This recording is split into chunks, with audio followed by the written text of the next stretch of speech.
Hello, everyone. Welcome to Polytopia. I hope you're doing great. Today we have an epic meeting with Polytopia IMPERIUS Polysseum. My name is Adam, aka MijiTube, aka Gato Azul on Polychamps. And as always, we have brilliant guests with me, both fantastic players, Polysseum Elite. Welcome, RATZ and LELIBERATEUR. Hello. Hi, guys. How are you Hello. doing? Hi, how are you? All good? Excited about All the good, all games good. that we'll be watching? Yeah, they're pretty exciting. Okay. I Pretty haven't exciting games. seen them, so I'm counting on you that you have some really great insights. hmm Sure. Okay. So before we start reviewing and watching the games, let's talk about Imperius first. So if you could tell me and our audience what are their characteristics, strategies, tech choices, maybe which maps do they excel on, strong and weak points. Who goes first? I can start. That's fine. Okay. Alright, Imperius, the beloved plains themed tribe. They have got their fruit. They've got the organization tech as their starting tech, which means that they also start with 2 fruit always, no matter where which map type. So this is a tribe which is called T0 tribe. You can upgrade your capital on turn 0 and get your workshops and speed up your economy quite a bit from the early stages of the game. And this crucially means that no matter what map you play on, you'll be able to adjust your playstyle because you can pick up other tech afterwards. And the organization tech is great for drylands going into farms, but other than that, and defenders and cloaks maybe, you usually don't see anything else from that tech tree, I guess. So because very... Imperius doesn't have many farms on their land, right? Not so much. And defenders, archers is an option, but that really depends on your animals as well. So most of the time you'll be able to be very flexible with your tech choices. Both pairs will be, and you have very, very interesting games resulting from it. In my opinion, Imperius really excels in riding roads, like most T0 tribes, right? Because you can go for it very early and go for that expansion, because you already have your Echo running. Imperius has one more very unique aspect about the tribe, which is their terrain generation. Usually, this doesn't apply to all tribes, but this applies to Imperius and Quetzali only. They have 100% resource generation. This means that each 8 tiles around each village has something on it, be it a mountain, a forest, a fruit, a farm, something on it. And as Imperius, you also see farms since you have organization research. So be able to see, oh, that's a farm, like a land tile that has nothing on it. That means if I step on it, I'm not going to reveal a village. And this means that scouting for your first cities is much more easy than on other tribes. Especially in Archipelago, where you might see a shoreline, but then there's a land tile with nothing on it. You know, okay, there's no village on that tile, so you can maybe see the shorelines from the other side, or there has to be a village on that side. It has some very unique aspects to it that are very valuable to the tribe. And as you said, rider roads on drylands or lakes even is very good on that tribe because, well, you have the ability to fund you have the economy to fund that, right? Usually roads is quite expensive nowadays with the 3 stars for each road. And but since you have your workshop turn 0 and usually your second city also has 2 fruit because of the terrain, you're able to fund that. And that really excels because expansion is very, very important. Yeah. What about some weak points? How to kind of counter Imperius if you play against them? If you miss your first city, you're gonna be able to, you are going to be a little bit on back foot because you're missing out on your first explorer or workshop. And since you have a good economy, you will most likely be pop capped with most of your openings. For example, if you do your rider opening, you could get the first rider very early. If you train 3 warriors, you can't really do that if you miss your first village, because if you claim your first village, the population from that warrior that claims it gets transferred in your village, so you can train a new unit. Another weak point I'd say is if your first village has split resources and you can't upgrade it off the bat and you're forced to research something else other than riding or whatever you want to go towards. Yes. Yeah. Then you have many options. I feel like a lot of people like going for hunting or hunting forestry for that second village upgrade. Other people try to go for riding roads. If the second village has like 1 fruit, then you can upgrade it with roads. We'll see these different strategies play out in these games. Yeah, I think there's one very interesting scenario on it where you have 5 fruit on your second village, which sounds really good. But if you see that village, you kind of have to go ride the roads and utilize that with the economy advantage of roads. But into late game, you actually don't have any giant potential other than your monuments. Like you don't have any forests that you can put lumber huts and then sawmills on. You just have those 5 fruits. You'd harvest them, get level 3 immediately, and then what now, right? So that's really good early game. But if you can't utilize from that, you're going to struggle in late game. And I'm sure that you're going to see some of that as well in today's matches. I think. And in late game, what are the tech choices for Imperius most of the time? Depends on the map type. I feel like Imperius is one of the rare tribes that can actually spec into a diplomacy quite easily. Because imagine you get strategy from a ruin. Diplomacy is very cheap and you can easily go for it, especially on maps where like one person controls the land, the other controls the sea, for example. In that case, it's very optimal to go for diplomacy if you have like one easy access to the opponent's city. 100% agreed.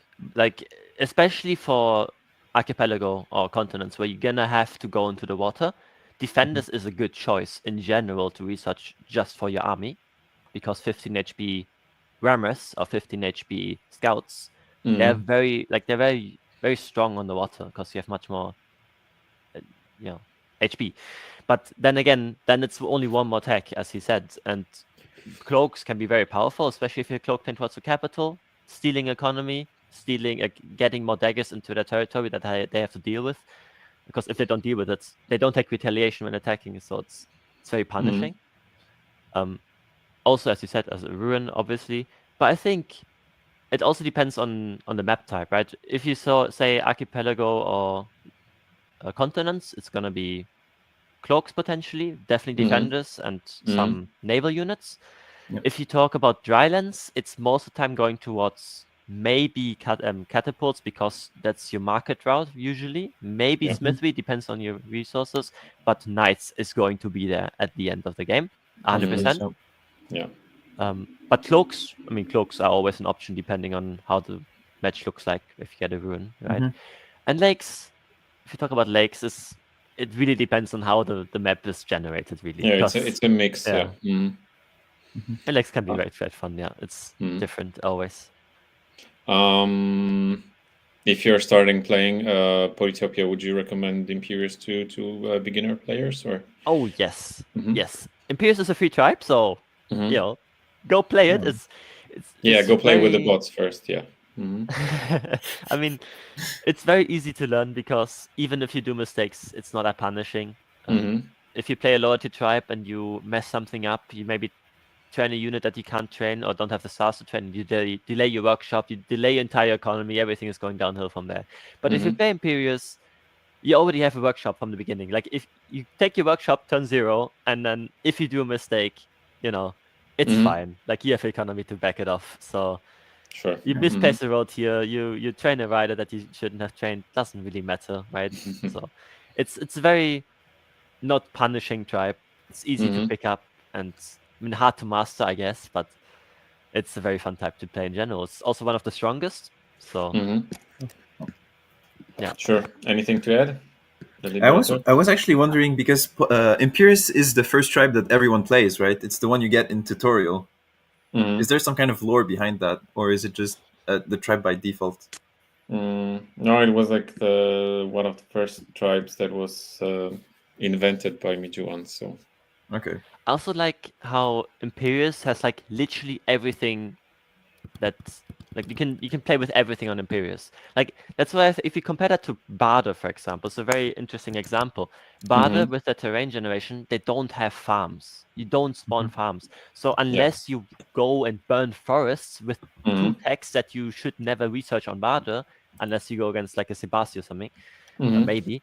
But like on Imperius, you're going to learn all the every tech is useful, and you are basically able to learn the game in its fullest extent because you are able to pick up anything and play with it. On Bade, not so much because you don't have farms, but on Imperius you have everything to work with. It's a nice overall trap. I like it. So one last question: Imperius or Lirepachi? I think Imperius is good. I like Imperius. The Reds? Yeah. I mean, Imperius is one of my most favorite types, so yeah, but the skin or the traditional? Nah, I gotta go with Imperius. Yeah, because it's what I think. It's what like I see when I imagine Polytopia in my mind. It's always with the base skin of Imperius. So I think I have to stick with that. Yeah. Okay.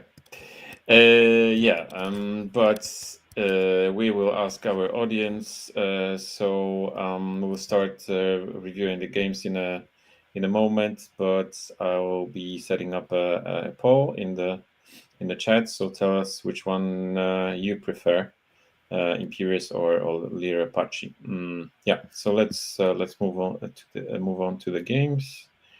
And yeah, so we have to add this to the stage and this. Oh, yeah. This game. Yeah. So let's start. With saying who's playing here. So we're on Dryland maps with Joyful Sausage. I'm not sure who that is. Is that? This is usually he's called Foust. His voice. Yeah. Faust. Oh, that's Faust. Okay. Because Faust, it's RATZ against Faust. Yes, that's why. Oh, it's RATZ against Faust. Okay. Yeah. I'm sorry, I don't know all the names. Yeah. Okay, so it's RATZ against Faust. The spawn is 5 fruits spawn for Faust, and RATZ has 3 animals, 3 fruits. So we'll see how this goes.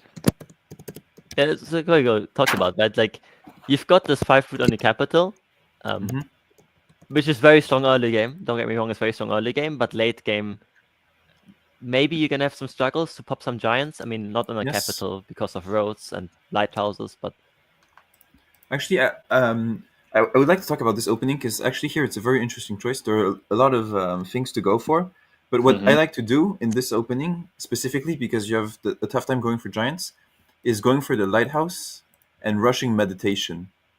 Oi! Because this will give you like a very strong economy and the early altar of peace to get the giant in your capital. So if you guys want to try it out, I'm just putting it out there. It's like, I don't think it's the best strategy, but it's definitely one to try. Okay. Should we go into the game?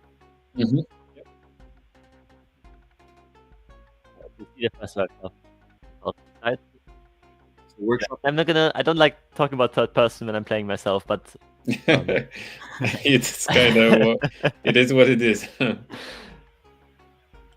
Yeah, so you both went for workshops. Yeah, and 2 warrior opening. So you see farming opening here. Okay. Now this is why we talked about it, right? You could argue about rider roads here. You already have the level 3 on your capital, so you can justify it because like farming gives you a workshop on your second city, but you have the 3rd level on your capital, so you don't necessarily need it, and you can try and play for expansion here. Yeah, but maybe this is a good moment also to discuss because there are different openings for Imperius, right? So some people go for 3 warriors. Sometimes it's a warrior and a rider. Sometimes it's 2 warriors. So each opening has its advantages and disadvantages. So actually, I think here you're buying farming precap. I think it's a big mistake from Faust, because this will give you a very tough time to play in the late game. You will not have any giants in your capital. in my opinion, I think you have to go for riding and rider here.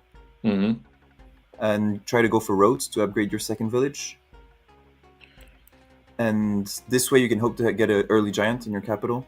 But by going farming, you're going to have a very tough time going for giants. Yeah, I mean, it slows you down, right? Like, you have the level 3 capital, and I understand it's bad to not upgrade your second city to get a workshop early on. But like, rider roads, you're going to have a huge advantage when it comes to expansion. Because if you were to play the triple warrior into rider opening, usually that involves not training a rider on the capture. It involves getting a workshop on the capture with claiming a riding pre-capture. So usually you get a rider 1 turn later, but getting a rider now instead of the workshop is also, it just like slows you down economy-wise, but you have your level 3 capital, so it's not that bad.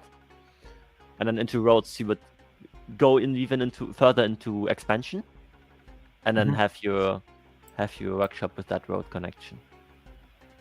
Okay. I mean, farming is not necessarily like the worst play. Like, it's it's still somewhat straightforward, right? Like it gives him level 3 on that second city as well. Like, he's gonna have quite a big of advantage when it comes to economy-wise. Late game giant-wise, we're talking about something else, but economy-wise, he's playing into the economy route right now, right? So.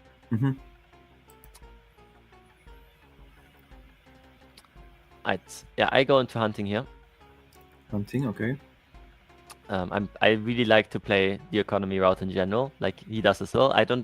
I see that rider roads is a very strong play, but I love going into that late game, giving myself time to play into the late game, forcing my opponent to make mistakes at some point. So a question here, so like did you kind of expect that there is a town between you and Foust, and but still decided to go west to this village with a lot of fruit instead of like knocking him off the town between you and them? Which city are we talking about right now? Yeah, this in the northeast. Yeah. I don't have vision at all, right? Like, I just stepped on it. I took 2 workshops. Okay. I don't know what's going on. So it's him. Yeah. Okay. So yeah, it was him that. Yeah. Okay. So this is his vision right now. Yeah. Okay. As you can see, he didn't go explore on this side of the map early on because this is an empty tile. Sure. Yep. So I got that wrong. The colors. Yeah. Okay. So he gets 5-star boost and he decides to go riding with it.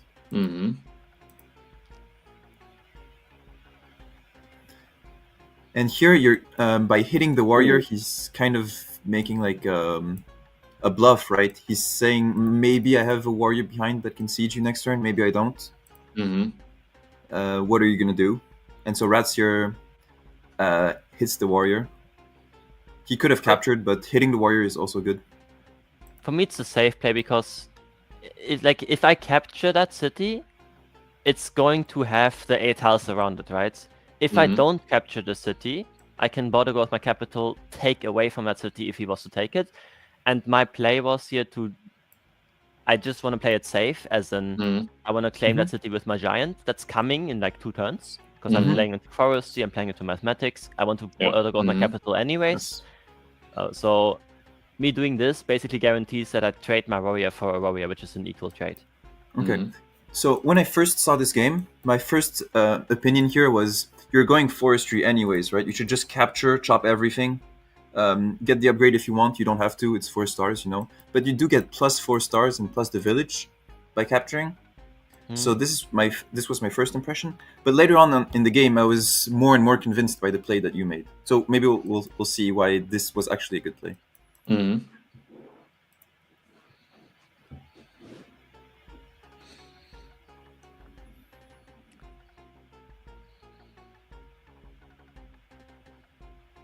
But I guess also a bluff from him, right? Like, he doesn't know if I can he's him thinking, yes. Okay. Yeah, you can never go for the village here. Like, the right play, I think, is to go back. You don't know what he has, unless you're really good at score tracking, but you can't really. Really lucky on the pop ruin. this is gonna set him up very well for a giant in the capital. But unlucky that this town is 3 tiles away, so RATZ giant will be faster. Very nice explorer. And he gets a lighthouse from the explorer. Okay. Yeah. So then he moved back.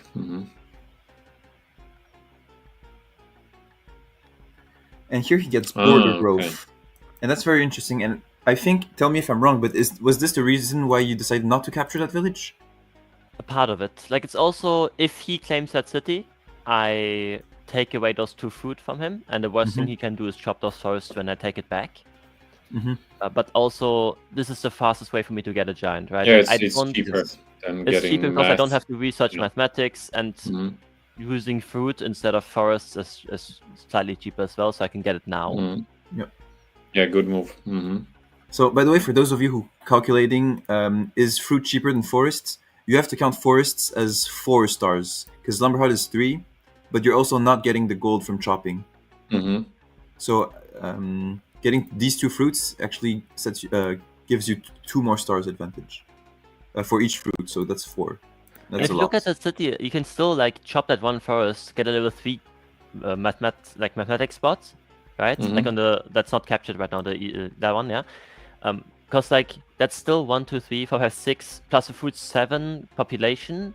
Road connection would be 8. You need 9 for border growth. So instead you need the monument, border growth, and then you have a level 5 Salmo spot there still. Which is like a huge giant potential still. Like, it's not, even though I took away 3 tiles of that city, it's still a huge amount of giant potential in that city on its own. Yeah, and only for you. So that's really good, because he's not going forestry. But again, he could have really punished me there. If he had stepped on that village with his rider, captured it, and then just researched hunting forestry and chopped all these forests, the village would have been... He would have slowed down himself a lot by doing it, but it would have been punishing. But then again, he doesn't know what I have. He doesn't know I'm going for an early giant. I could be riding myself, and then he would like just throw away a rider that has 1 kill already, right? And that's just a safe play from him as well. So early giant, turn 6, it's very good, it's very fast.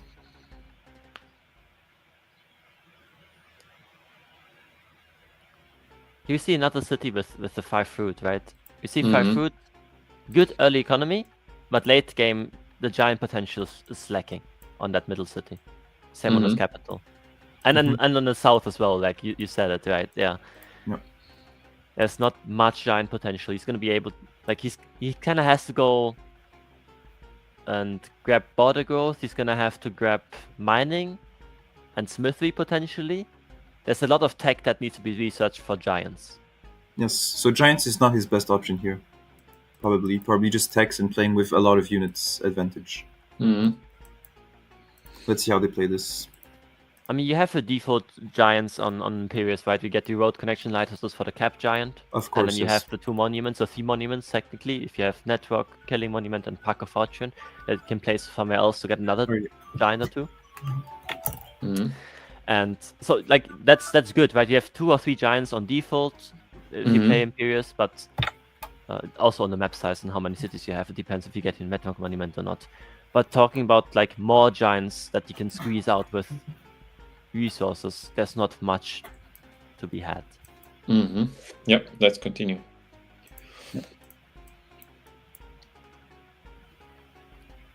So get another giant. Yeah, okay. The reason I do that as well is because me pushing the giant forward is gonna speed up my momentum into that city on the east. Yeah, always look to push. Always look to push your first giant with the push order on that city is south, because it always goes towards the center if the unit doesn't have a heading, and it just got trained, so it doesn't have a heading. But then, because I don't have climbing, the next tile it would get pushed to is counterclockwise, so it gets pushed southeast, exactly. And then I can move it again, because it hasn't moved yet, it only got pushed. So some fan of yours, Zinc Zoo, says hi, and then that they played against you RATZ and lost, so yeah. So you had some good games with them. Anyway, let's see what happens next.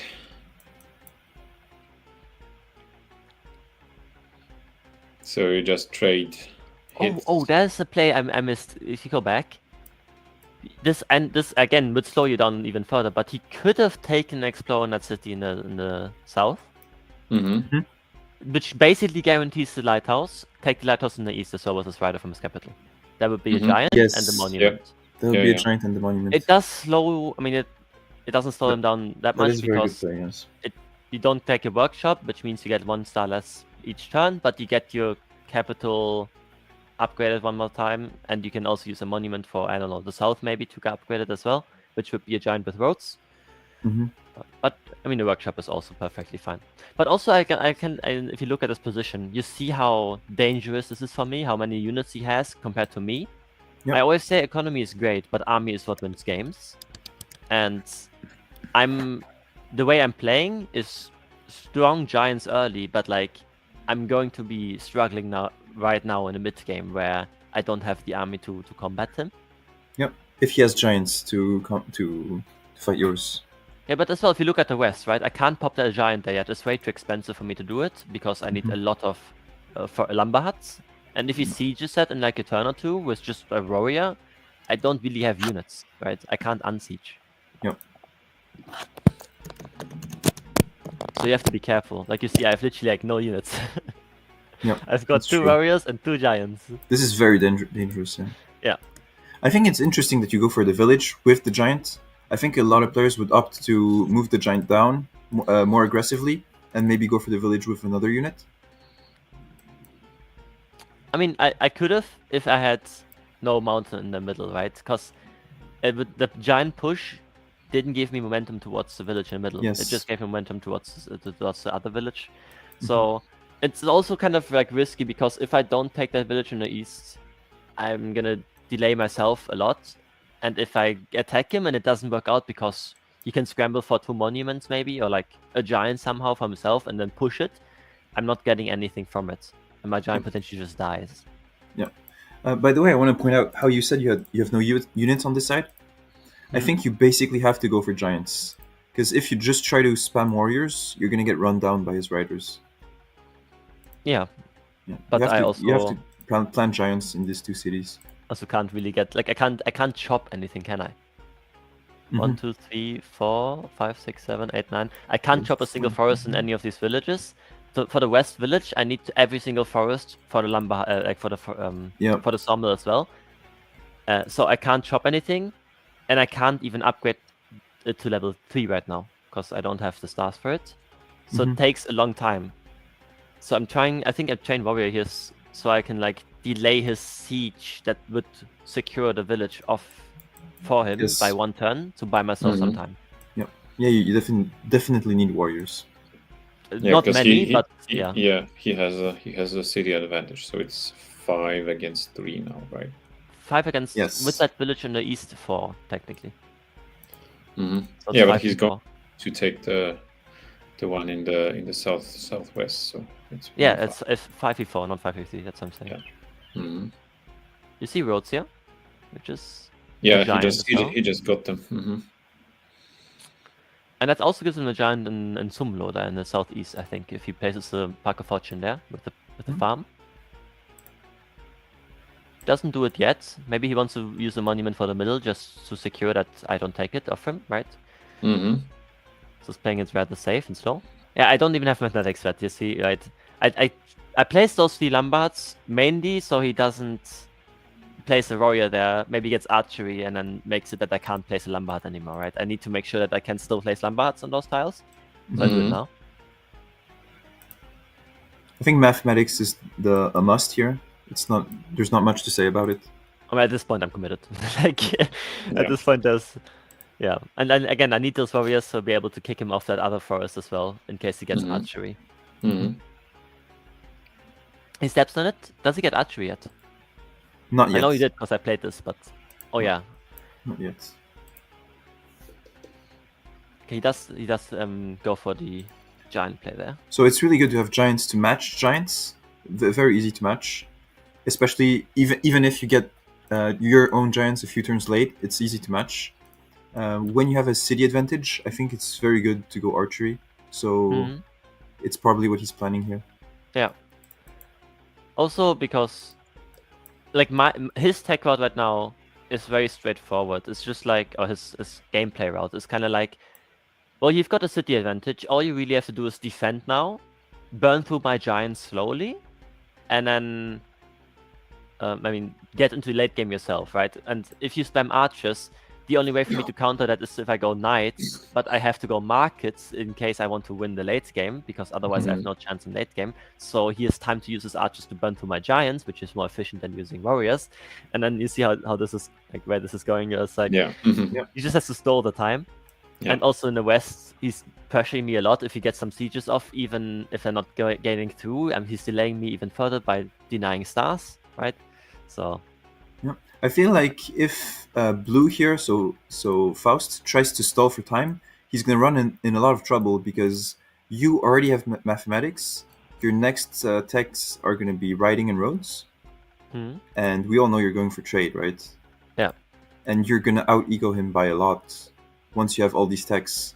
So if he plays defensive, you're gonna rush trade much faster than he has time, than he himself can go for trade, and he's gonna be in more trouble than you probably.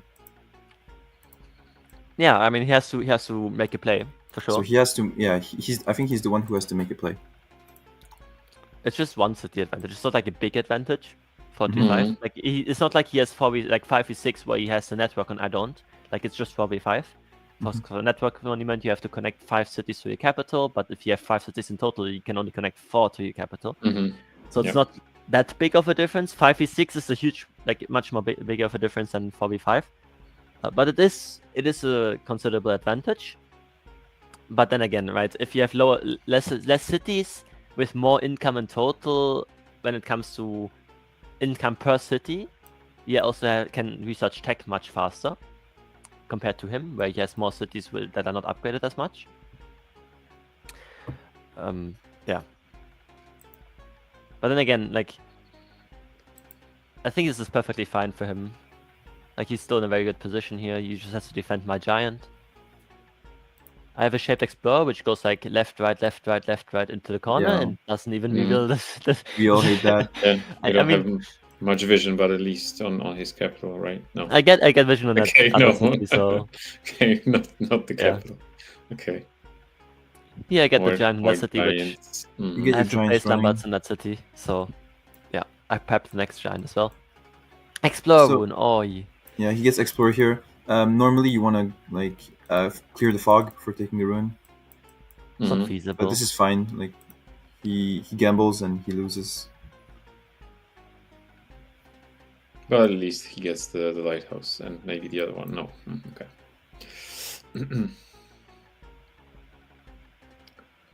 Okay, a lot of riders, and there's archery, giant. Very good. If you look at this play, I want to just mention this. He just surrounded his cities with units, and I can't kill any of them. This means if I siege, first of all, he has a giant hitting my giant, and then probably a lot more units to kill it if he wants to. But what's even worse in this position is he's got a lot of units surrounding the giant, and he could prepare a Houdini here, which means he could swarm his city with units all around the tiles. And if my giant, if he pops a giant himself, has nowhere to go, it will just go into thin air, and it just dies without even him having to like spend any units. With that being said, though, I see his rider on the east, like 2 tiles west of his capital, has a defense bonus. So I know he went archery, which means if I step on a village, I know even if he doesn't Houdini, he's gonna have maybe 1 or 2 archers in range to shoot it, and then hit with his giant, which is very efficient. You always want to attack with the giant. And then it's just gonna die, like, and I get no value out of it except denying stars for 1 turn, which is sieging here is definitely bait. Yeah, I don't do it, and I play passive because I see him training that archer as well. So I want to go into late game here.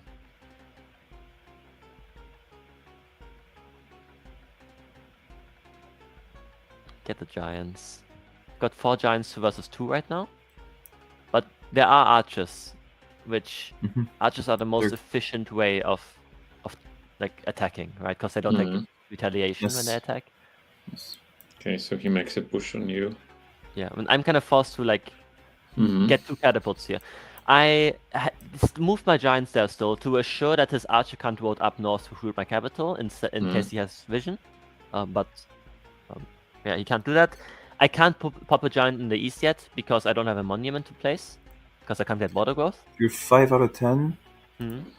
Yep. And like So, roads. Is this siege breakable if he hits one of your catapults? I don't So let's say know. he goes road, or 2 is enough. He can't. 1, 2. Yeah, if he gets roads, but he needs climbing. I'm not sure if he climbing, has it. and he needs vision. Yeah. Yeah, so he can go. He here doesn't and have the catapult. vision. And I'm not sure if this is unsiegeable. Let's check. He does not have vision, yeah. So he can't do it. You're right. He actually can't. Wait, no, I moved my giant away. Never mind. I was gonna say it's zone of control, but it's not. Riding, good tactic to have against archers, right? Okay, so he goes for the siege.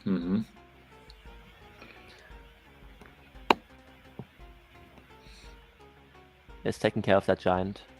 Which, it's bad for me for now because I have one giant less to work with, but it's going to slow down his army a lot, right? Just play some roads as well for the play. Let's check out your killer because he just sacrificed a lot of units on your giant, so you have 8 out of 10. I shoot it twice with catapults, hit with giant, and I kill an archer with a swordsman and do that way. I think it's quite interesting. You could maybe use the Gate of Power here, but maybe you'll keep it for another giant. That was a mistake, by the way. I agree, but I killed the wrong archer with the swordsman. Here, yes. I can't place a monument on a free tile that is occupied by an opposing unit, which I noticed that as well. Like I was like, wait, I got killer now, but I can't use it on that city because he's got a unit on it. But yeah, I fully agree. That was a mistake from my side. Some more catapults. Okay, so gets the vision. It's pushing me a lot here.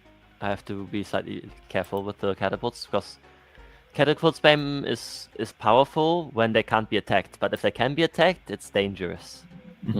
Yeah. You see, I don't have many units to support, but yeah, I clear the supporting units and then I just chip the giant twice. Yeah. Take off the archer. You have to kill the rider here. Yeah, I get roads here because that's my road towards trade anyways, and now I can place the monument as you've said. And the border growth, okay. And then you have the level 5 Samuel.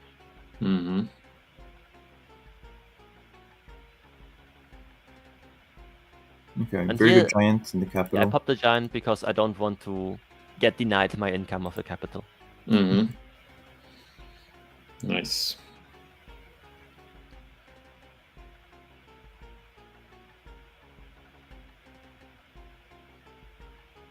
With forestry, border growth himself. I like that play a lot. Border growth, yeah. Yeah, because now it's also related with knights, but right now my potential to attack. I wanted to initially, you see the archer on the mountain between the two cities. Yeah, I had the warrior on that road, and with one more extra road, I could have killed that archer with the warrior and the rider, and which would have given me a zone of control warrior for his units to get to my giant sieging, but also I get a lot of vision from that play. But that just fully got I can't do that anymore because he got border growth. So it fully chopped my plan. But also he gets more giant potential now because he took 3 more fruit into range of that city. So you get trade here. Yeah. In one market.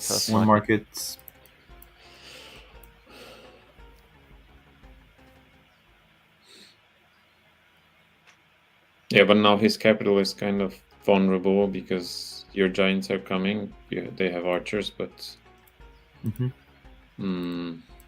their capital is kind of far away in the east. Yeah, but I also have to be careful because my giants are dying from the archers, right? They are both half HP. I have to be slightly careful here. So I think here, blue, Foust is under a lot of pressure to make a play, and he's playing defensive. Because you have trades, you're going to go for, and he sees it, you're going to go for knights. Yeah. You see a phenomenal play where I completely forgot about that I haven't placed any of the markets yet. No, you have one. I was going into but the other 3 cities, right? Yeah. Like it's level 5, it pays itself off in 1 turn. The other 2 are level 4, but I fully forgot about it. Like, I just wanted to get knights now.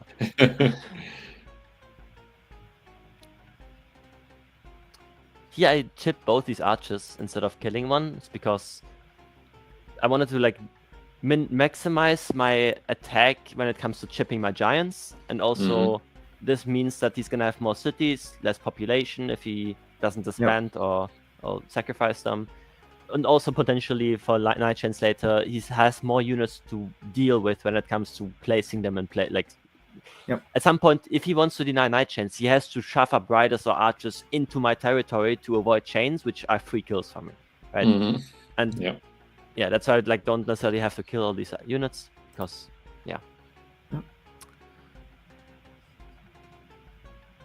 he can anticipate that I get my knight now because I didn't place any markets and I didn't really train many units, so knights are coming. He also has vision on the cities. And he's giving you a siege every turn with just a rider. I mean, yeah, if he trains a unit, it's getting killed by a catapult, so it doesn't really make a difference. You get chivalry. Yeah, you would just sacrifice units. So I get 1 knight. Yeah. Were you hoping that he doesn't have... No, you knew that he has vision. I know he has vision, but this knight basically just guarantees that he has to... It's more about the danger of this. If you look at this, how this archer is placed now, because if he doesn't place that archer there, it's a knight chain. If he doesn't place that rider there, it's a knight chain. He's giving me those 3 kills because otherwise it's a knight chain.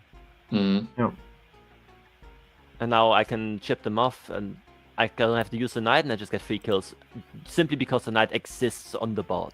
Yes. Yeah. It's a very powerful threat to have. Yeah. The threat is what I was looking for. And again, I chip some of the units. Now I remember, oh wait, I haven't placed any of these markets yet.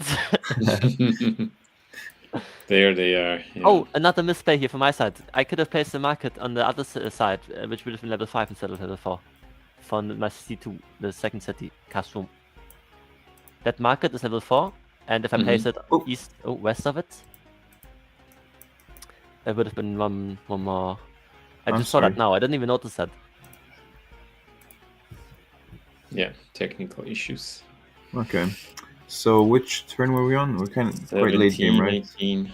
Yeah. The markets were coming up. Yeah, turn this one. Yeah. When the market's So you were saying in the end of the turn? On my second city, that market is level 4, but if I place it west from the city on Kasum, it's level 5. Oh yeah, it is. You're right. It's an inaccuracy. It's okay, but yeah, 1 star per turn is not a big difference at this point in the game. Yeah, at this point.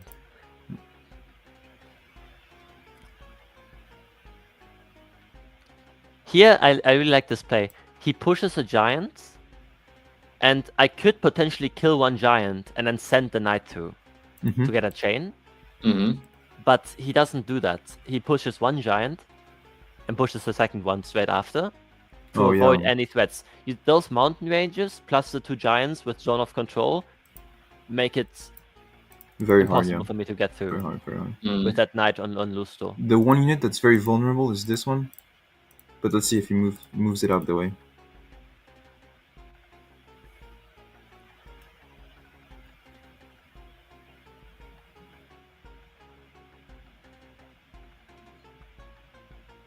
And now he's slowly running out of space.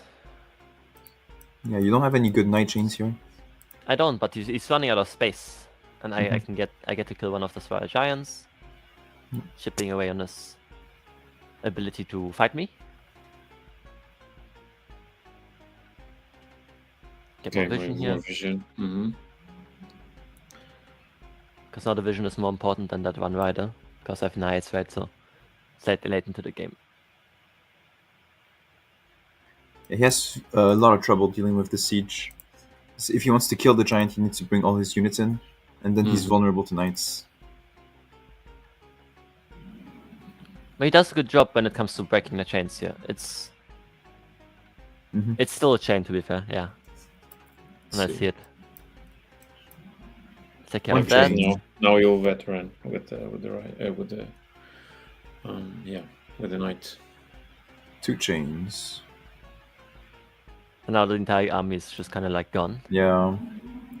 I just safety promote all knights here because I don't exactly know how many. Like the knight in the east. Sorry, the knight in the east I didn't have to promote, but again I don't know exactly the units. So I just played it safe because at this point the game is kind of over. Okay, so they are not giving up. Giant push. Yep. But they're very low on economy. Their villages, their cities are getting sieged every turn. It's very hard to play here for Foust.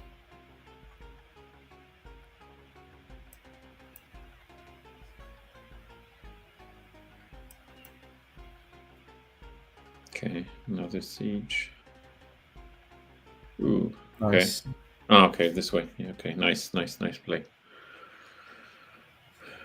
I was wondering why you moved that knights. Yeah, no. Yeah, so you're like moving all in. Now the remaining giants are also just gonna get absolutely blasted by the remaining catapults and knights, and then there's no army left. Yeah. It's a final chain here. Yep. And I don't even think that is unsiegeable anymore. Like that's not, Now the game is over because 2 of the cities. That city in the southeast is not siege. I can't speak. It's not unsiegeable, but it's not. Yeah, I guess. Yeah, this one is unbreakable. I think. He probably this is over. I understand why he resigns. Yeah, he doesn't have any units, so it's it's hard to fight back if you don't have an army. It's rough. Like this is, I think, a really good example of how punishing 5 routes on cities can be. Because you see, if you look at this, he has got so much technology. Like I don't even have farming. I have got not a single farm in any of my city's territory, and he went farming. He went mathematics as well. He went roads. He went archers. Like archery. He's got as much tech as me, but like less vital tech. Yep. Right. He's behind on the knights, and that's a very important tech to have in late game. Yeah, I was going to ask why didn't he go for knights? Because I don't know. Maybe he could counter with his own knights, but it was tricky because knights are also very very weak units. You can't defend with them, so it's So if you look at the farms here, in my opinion, like these 3 farms gave a giant, and then maybe this one helped a bit, maybe, and that's about it, right? So I think, in my opinion, farming here is what cost him the game, because it costs like 6 stars in the early game is very expensive. It puts you behind in economy by a lot. I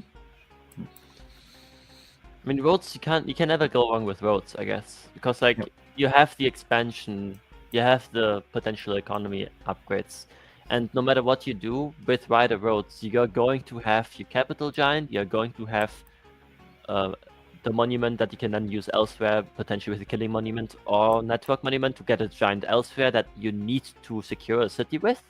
And then you still have the route towards markets. So then you can decide, well, do I go smithery? Do I go mathematics? Whatever you then have, you can work with to get into markets yourself. Because that's like, you're not wasting tech. Like Imperius, the best way I can put it, Imperius, if you go farming, it is only for the farms. You very rarely, I've played maybe 5 out of 100 or 200 games where I played Imperius, you actually went construction and then went construction markets. But unless you have those specific spawns, which I've seen before, they exist, that they're not impossible. I've seen really good construction spawns for Imperius, but unless you have one of those, going farms can be very punishing. Farms are only really valuable if you can pop a really early giant with it, I guess. If it's only for farms and you can get a really early giant because you have a lot of farms, let's say like 4 or 5 farms on your second city or like 3 farms on your capital, let's say, then you're talking about it. Okay. And as you said, like you said, knights, why did he not go knights himself? He couldn't really afford it, could he? Like he had to go archers. If he doesn't go archers, this game would be looking much worse, I think, because then I would just be running down the cities. Yep. Like the archers is the only reason why I couldn't keep pushing into him. I had to play slow, and like you see how I retreated my giants and played safe, played slowly, and played defensively on that side because I had to. If I didn't, I would have lost my giants really quickly. So and he still chipped my giants. So archers was a really good decision here. But you know, it also costs him something, which means he can't go knights himself, but he has to defend more giants, you know. Yeah. Okay, let's move on to the next game. Okay. Game 2. So this is going to be Ramingler against Alfie. Yep. So it looks like archipelago map. Yeah, archipelago map. Ramingler on blue hosting. Okay, let's share the fog. Yeah. He's right there, so they're very close. I really like to see this. You see the city in the west. There's a fish and a shoreline and an empty farm tile. Yeah. There's no city north of that empty farm tile because there's an empty farm tile. Like you're expecting the village to be here. Yeah. And then if you say you're expecting the village to be where you just pointed at here, that also means that there can't be a village north of the other farm to the east, like empty tile on the east. If you go that way, exactly, there can't be a village on that tile if you expect there to be a village. And there can be one here, so it has to be further away. Exactly, it's very very tricky. Do you think here is a good play to go for this village first, or would you rather go for the upper one first, so that you capture on the same turn? What's debatable? I mean, if you're talking about archipelago, a good spawn, how it looks like, is you have water access on your capital. Yes. Preferably towards middle. So if you go middle first, there's no upgrading your capital with water connection. That is true, yeah. This is important. This is very important. Because you need the road connection, like the port connection with the capital. But I 100% understand why we go for the first village first, because the workshop a ton sooner is going to be very, very helpful. And also now you can upgrade your cities with that connection if you were to go there. So I would argue the second warrior should have been going towards the middle there and not towards the forest, because you anticipate that the village is behind the fish, which means that there can't be a village where you're actually heading right now. A very good rune here. Very lucky. Oh yeah, that village, that rune is very, very nice with that lighthouse.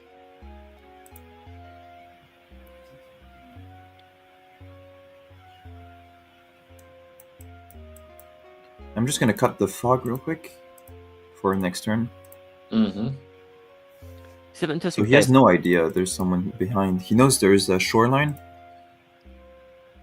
On the islands, you see a lot of people go. Explorer in your second city. Yes, I don't like that necessarily, but it's okay. Yeah. But especially in archipelago, you can't really do that. You can argue here it's a fully shaped explorer. You could send an explorer. But if you don't get the meeting stars, you're slowing yourself down a lot. And naval fights are like very costly with the units. So the workshops are very important. In my opinion, it's very important to go explorer. It's a very good explorer on the first village, because it helps you get to the next villages much quicker. Right? I mean, if you see a lot of villages, and then you can move your boats. I just think that if you take an explorer and you don't get value out of it, you're going to be on your back foot like for the rest of the game, because that workshop that you're missing out on is very punishing. Yes.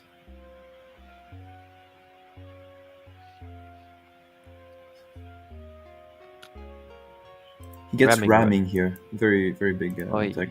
And meets him. Quick question for you guys. If you put the port here, do you think it would connect? It connects, yeah. Yeah, because it's four squares from the village, right? From the city. 1, 2, 3, 4, 5. It's 5. If you it's 5 tiles in between. but I'm like 95% Oh right, 5 sure tile that radius. 5 tiles are counted. Like this is the maximum range, I think. I think if the port were on the village, on the city, that would be the maximum range. But since it's one tile further, I think this still counts. I think 5 tiles in between would still connect. Yeah, I'm not 100% on this. I'm like 95% on this because I rarely play water maps. But okay. I'm certain. I'm confident in that. Well, I guess they wanted to expand, so it's the. Yeah, I mean that goes there. port tile, like the way you place the port on the capital, is quite like it's very reasonable because you don't take climbing here and you want to get around ASAP. Yeah, of course. So that's like you're slowing yourself down if you don't do it. And so is the port placement on the south, because you see the shorelines, but like we can argue about it. But if you don't go that way, we could even argue to place it west, especially with the vision. Then you can connect your city to the other city. Is Rammer ever a play here? Just upgrade. No, I don't think it's worth it. No. Yeah, maybe not. It will be smacked this draft, so it's No, I don't know. You know, Rammers at this point, it's 5 stars. It's very expensive. It is. It just gives you water access on this side, because now you have to wait for water access over here. If he had placed that port west, he just placed another port. I placed another port. I mean, the first initial port should have been going west, because then with that Rammer ruin, you would be able to get in the water, place a Rammer. Yeah. It might get attacked, might not. Get away. Because get away. So be it. If it gets attacked, you can just get in the water afterwards, but then you have the Rammer going up north and you have access to the middle of the map. Yeah. The second port I don't understand so much. It just costs a lot of stars. Yes, I agree. Here we go. Okay, so the teal still doesn't know that there's a village there in next to those fish, right?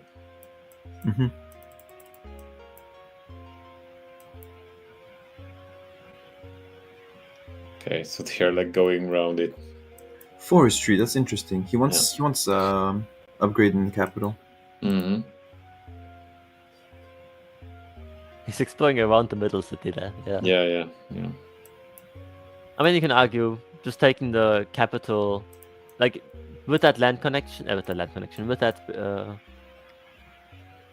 port connection on the city he just steps on the west, and the 3 forests, you'll be able to take border growth, and then it's a cheap giant because he doesn't have to research. Like it's not cheap, super cheap, but like he doesn't have to research additional tech to get a giant. And that initial giant is always very strong. You always want to be looking towards the first giant you can get, because it's very strong. As we will see that as well in this game, that the first giant is. Oh, there's okay. So sailing, very good tech here, and he finds a starfish. A lot of rammers out for. Yes, Ramingler. Yeah, Ramingler loves his rammers. Yeah. And aquatism. This is a very useful tech to get. Beginner players, you rarely see them get it, but it's actually very powerful. I also want to talk about like the upgrading rammers here. Like the first rammer, I can justify to upgrade because you cut down on the time you get to the city, right? So he upgraded the first raft to a rammer, and he only took 2 turns to get to the village instead of 3 turns because the rammer has 1 more extra movement. But the second rammer, it slows down the economy. You're not really upgrading anything, and you have an army that you don't really do anything with. I think it's good. Actually, I think this is a very good rammer because it's like your front line. And if he has units like scouts, it would just one-shot your raft. So you either go scouts, but you don't have sailing, and this is like you're exploring. You're exploring with the rammer. I mean, I would send the raft first to explore, and if he then kills the raft, I would just send the rammer afterwards to kill the scout. That is true. Yeah, like a bait them. Yeah, like I mean, that way, if he puts the rammer like this, it's basically whoever gets to attack first has an advantage. But he doesn't know if he's attacking first or not. Yeah, so Ramingler says that he was playing at this time, like in the early game that he was playing, it's at the same time the bullet and this game. Oh yeah. Oh. So the second part of the game was better because I finished the bullet game. Yeah. Well, we've all been there. Yeah. Here he has 2 starfish on this turn, so a lot of stars. Mm-hmm. And he goes for border growth. So it's 13 stars. That's actually plus. So the tech was 13 stars because we have 2 cities. Yep. Mm-hmm. No, he did it at 10. He did pre-cap. Yeah. Oh wow. That's 10. Oh wow. Okay, that's plus 6 stars. So, okay, Yeah. that's really efficient. So we are able to get a giant here. We get a rune. We can upgrade it. Ooh, wow, Yeah. In my opinion, when you plan for a giant here, I think you should plan to put your giant in the port right there. 1, 2, 3, 4, 5, 6, 7. So you just upgrade it once, and you look to put in the port right here. So I think, in my opinion, the port right here should be part of your math. Like, this is one population, I mean, and you have to use the port. You could get 2 giants there. You could do that with the port, as you said, Yep. because if you take the lighthouse in the west, the 3 Yep. fish, 2 and 1 forest is 1 giant, and then 2 forests and the port plus the monument would be second giant. Yes. So that would be the port. Yes. Yeah, I mean, I think you have to go for a port here. It's very important. Because see. going back, it takes a long time for your giants to get actually into battle. We get the scout to get some valuable information. Mhm. Get the first cheap giant. And we stepped on the rune this time. We haven't seen what it is yet. Vision, I assume? Yeah, you have to go explore. I just want to point out... Okay, he has sailing. You just got it. He yeah, just you bought it. got He just bought it. Otherwise, Okay. yeah, just to make sure that everybody's on the same page. If you don't take sailing here and there's a huge or like a 1-line ocean Yep. cutting through, then the explorer wouldn't actually be able to walk onto that and then just like Mhm. go around and then And go basically we will backwards absolutely and, be nothing. lost. Yeah. How do you like the change of explorer then? When it's on the water, it's a raft, and then on the land. It's a very nice animation, actually. I Yeah. love it. Yeah, I like it's a very it. nice animation. It threw me Yeah. off when I saw it the first time. Like, I was like, what is happening here? Yeah. Yeah, this It's raft. a recent change. Yeah. Actually, it makes sense, because otherwise Mhm. it's like a Jesus kind of. So he situation. gets...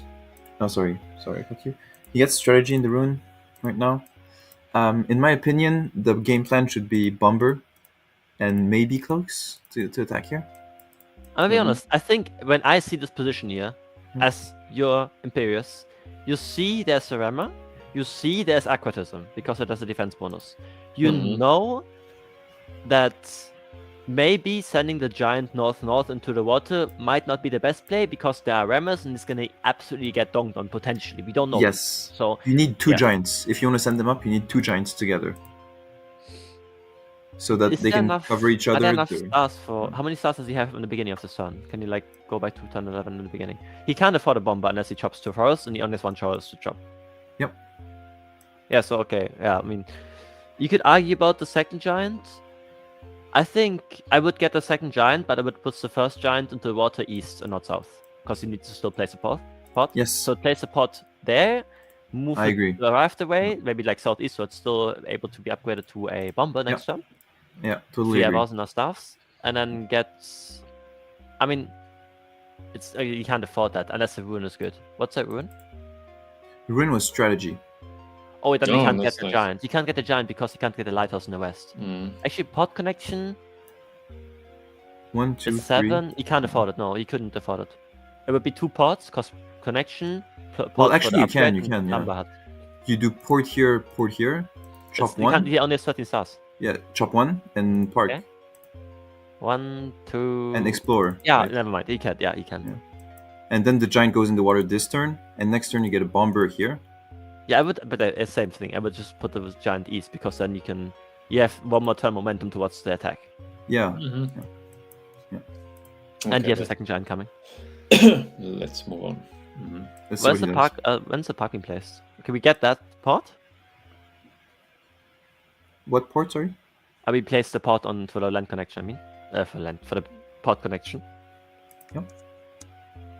I mean, you could argue. You see the rafts and the rammer in the west, if you don't train any units, you're gonna be in a big trouble. Yep. So you kind of want to defend yourself. Yep. You could also argue to place the port maybe north or Yes, I agree. northwest, I agree. because then you have the warrior want to support be you. at stone range. Yeah, and you can also put the warrior in the water again. You don't have to. Yep, I agree. I get some vision. Very nice. 2 lighthouses. Okay, that lighthouse would have. I mean, this works. I guess this works. This is very aggressive, Raft, knowing that he has rammers. Oi. Yeah, Ramingler doesn't have the vision on the warrior here. Yeah. Very unlucky. Yeah.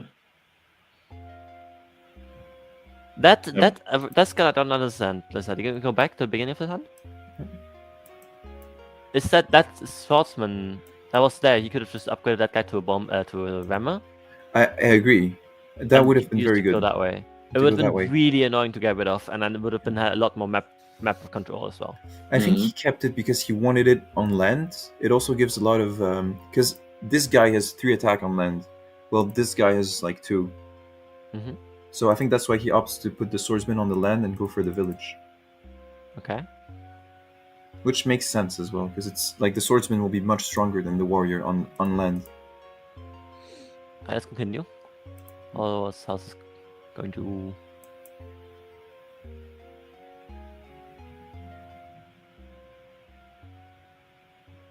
Right, so giants are coming. We unsiege.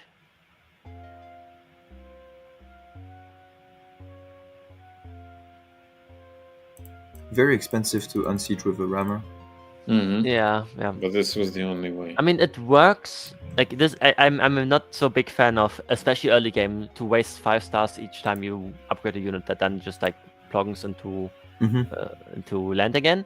But in this case, it does work because in order to unsiege now, he needs to upgrade another scout. Use 2 scouts that are then vulnerable. Yes. So that's the only reason it works, because there are going to be 2 vulnerable scouts on the water this turn if he does decide to unsiege.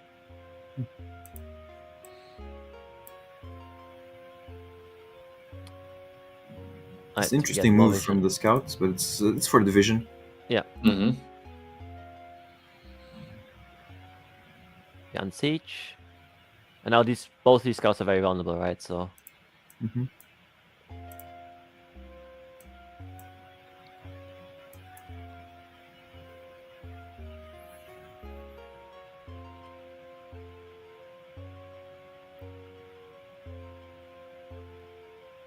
Okay, first climbing, ramming.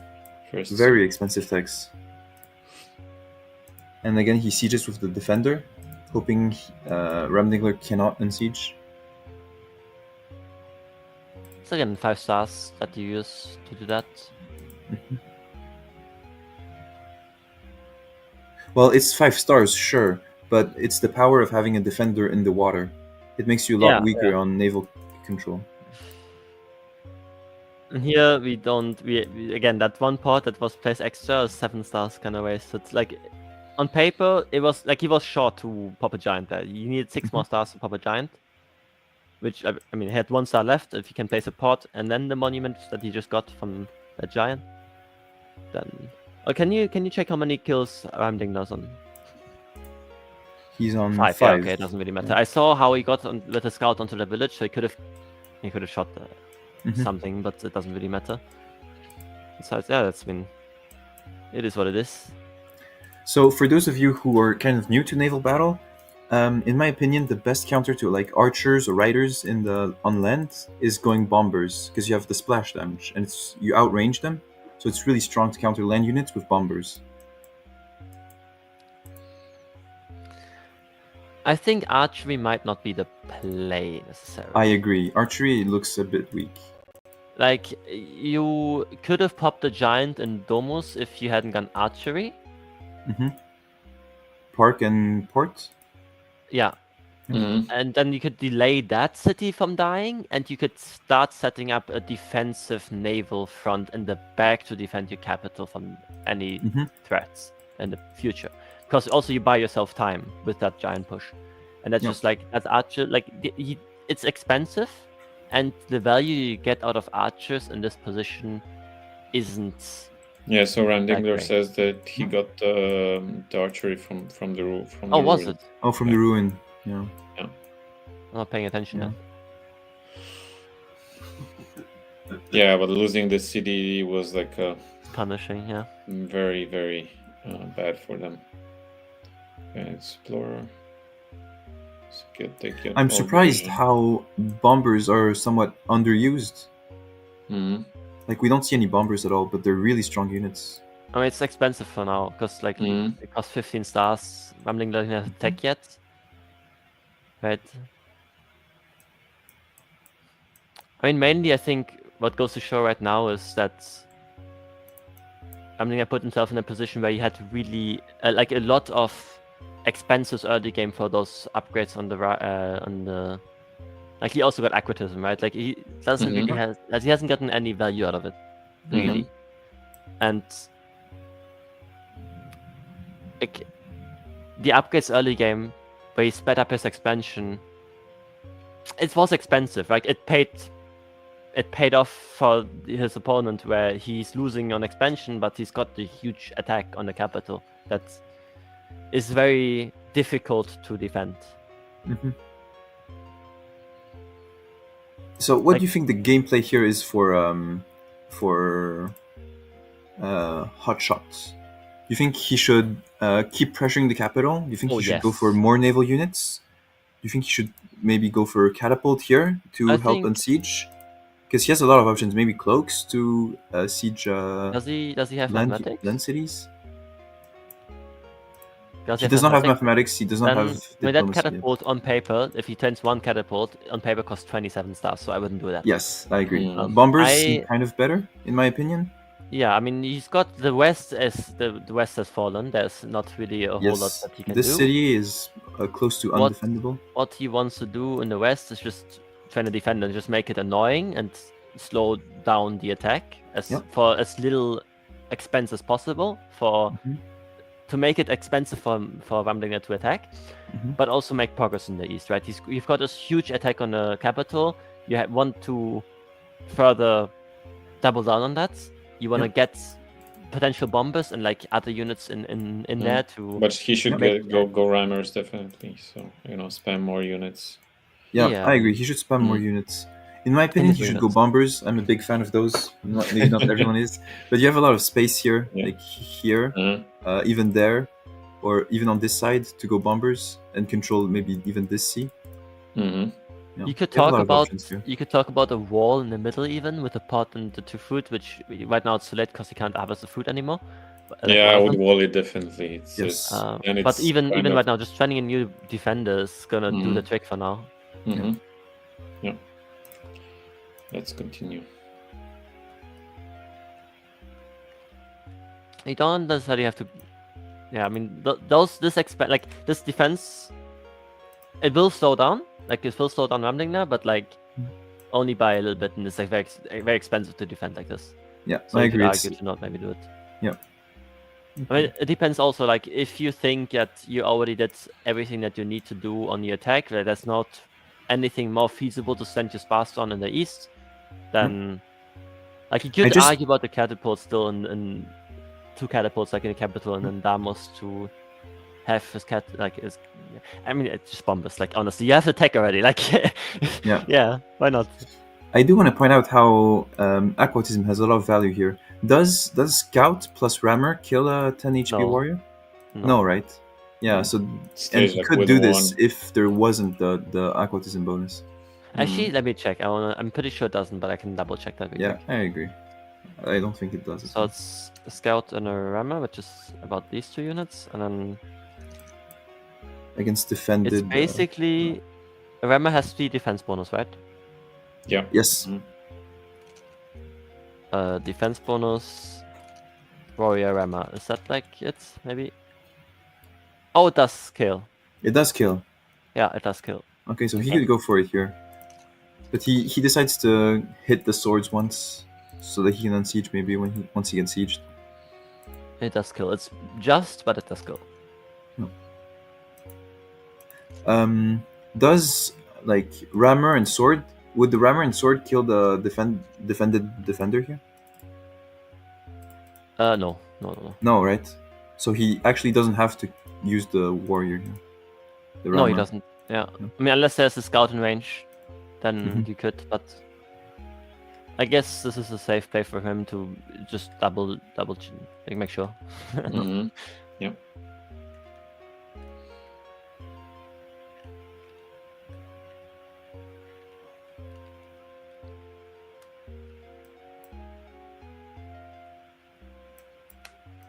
Oh, lighthouse. Yeah, he goes for lighthouse because he needs okay, Eye of okay, God. yeah, never mind. Then it makes sense. I Mhm. was like confused, but Yeah. that's Mhm. Yeah. like you In my slow down opinion, your it's attack. you slow down so much, and you maybe wanted the scout to go check it. I'm not sure. I mean, you could have moved that first warrior to where the defender is right now on the water last turn, and then gotten that lighthouse with the scout. Mm-hmm. Yeah, I mean, I think the attack was already strong enough, but getting a fresh giant, I mean, both works. But Mhm. it might cost because you're giving your opponent time to defend his capital. And with the capital, crucially, when the capital is falling, the game is over. Mhm. It's not about who has more cities at the end. It's about who gets the catapult from his opponent.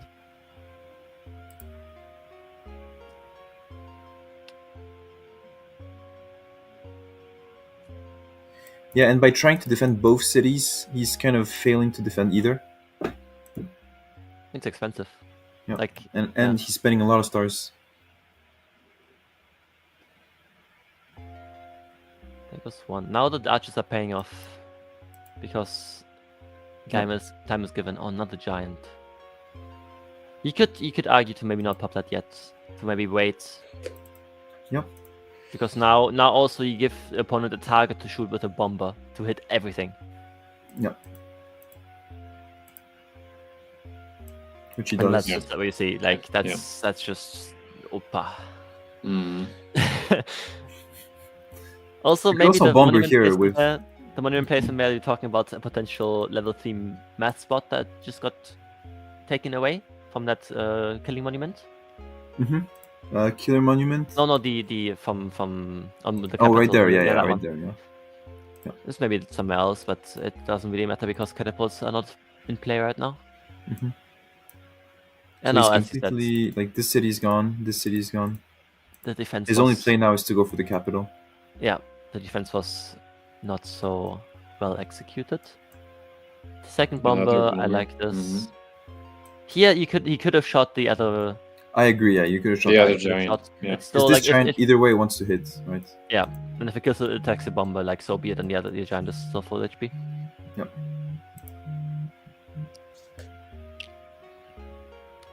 Now we get defensive with the bombers. But this is what I've said, like, right, if you don't give your opponent time to defend themselves, that bomber wouldn't have done anything because it wouldn't have been there. Mm.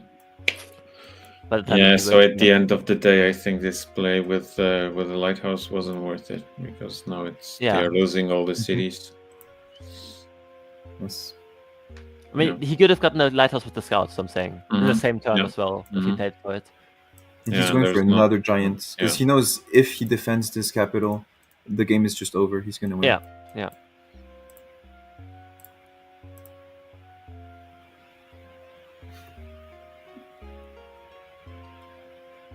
Oi.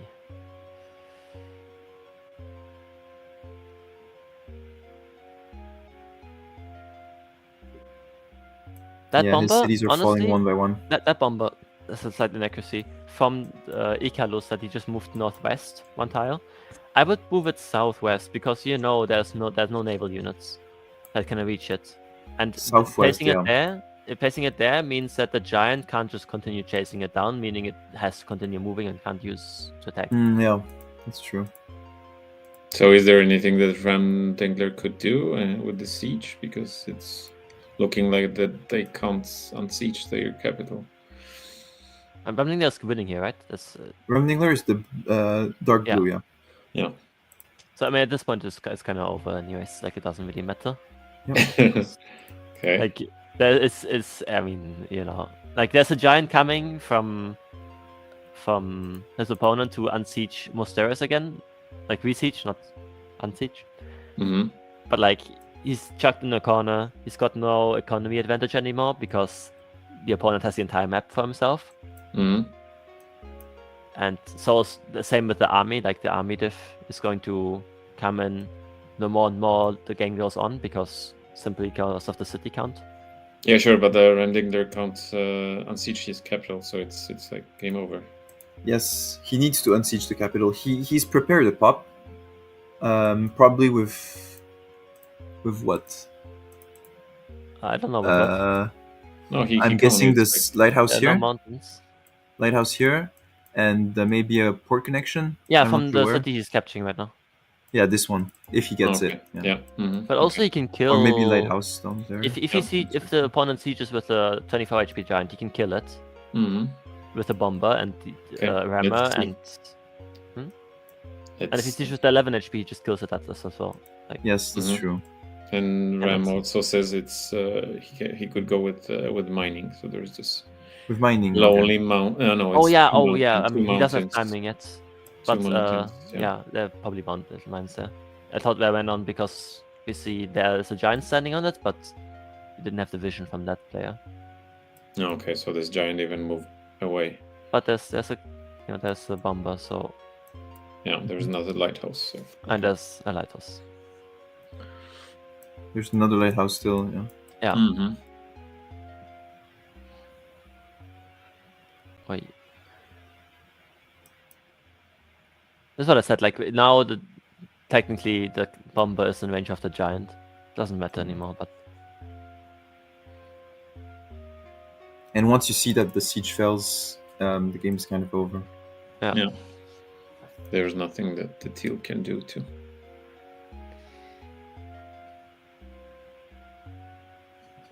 Yeah, they are just stalling. Yeah.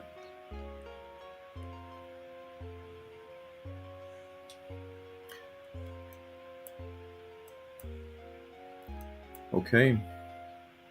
Yeah, so in my opinion, they what's back and forth? They went bombers like too early. This push like I think that this move with the lighthouse was actually a bad play. Yep. Because it delayed the capital offensive and cost them the game. Yep. Like you talked really about momentum. Sorry. Like you're first. I'm not really a big fan of capital sieges. Like when you just sack the entire map just to go for a capital siege, it can work out, but it's very risky. And I think here he had the upper hand. Actually, he didn't have to go for this. He could just control the water, keep spamming units, get like spam and also rammers, bombers. Not walling this Rima CD in the middle and this one in the west as well. This Icaris. This would have like stalled the Ram. I think a lot. So. I think going all in for a capital attack was the correct play based on what he had the information wise. You saw earlier how but like you have to commit, so like not go. Exactly. But for the lighthouse, we saw like we suggested a lot of plays where a lot of momentum was lost. For example, the first giant, we could have moved them east on the capital into the water with a new giant.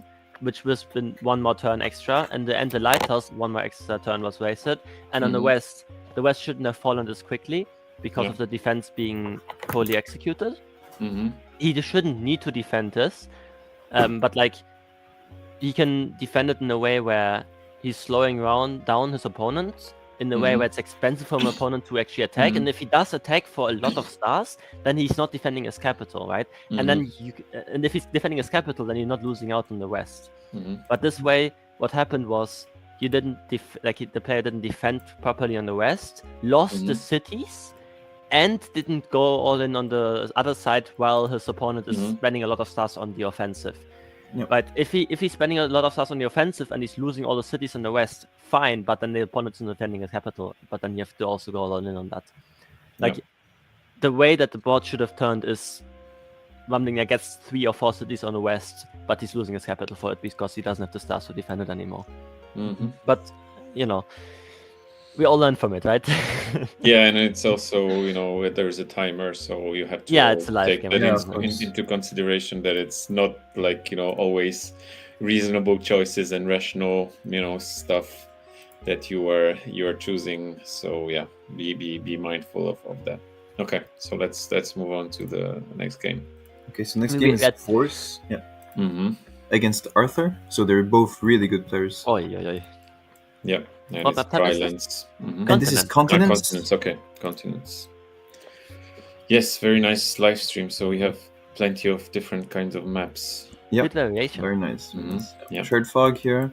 So this is Vorse. Okay. So blue is Vorse and purple is Arthur. Okay, let's see how so we already see Vorse has a 4-foot spawn with Lighthouse, so you can get a very quickly level 3 soon. We also see that he likely has a village behind the animal, and he's got a village behind the mountain to the southwest, likely. Mm-hmm. And we've got who's this again? I forgot. Arthur. This is Arthur. We've got Arthur in the west. Water access to his capital, which can be crucial. Yep. You see shoreline on the fish on the south, which means there's likely a river. That's what I read from Continent Strength Generation. Or it's a village. Or a village on the water, village. Either works, but definitely behind water or bridge spot that we can. There's definitely a bridge spot. Most likely, we don't know, but most likely.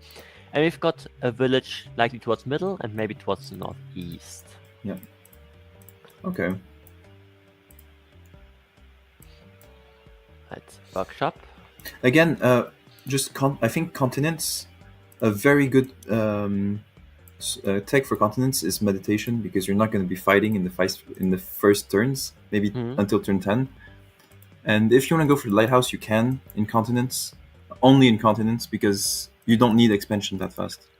I mean, I wouldn't do it on turn 0 tribe, but the second warrior could go to the lighthouse. Yeah. Mm-hmm.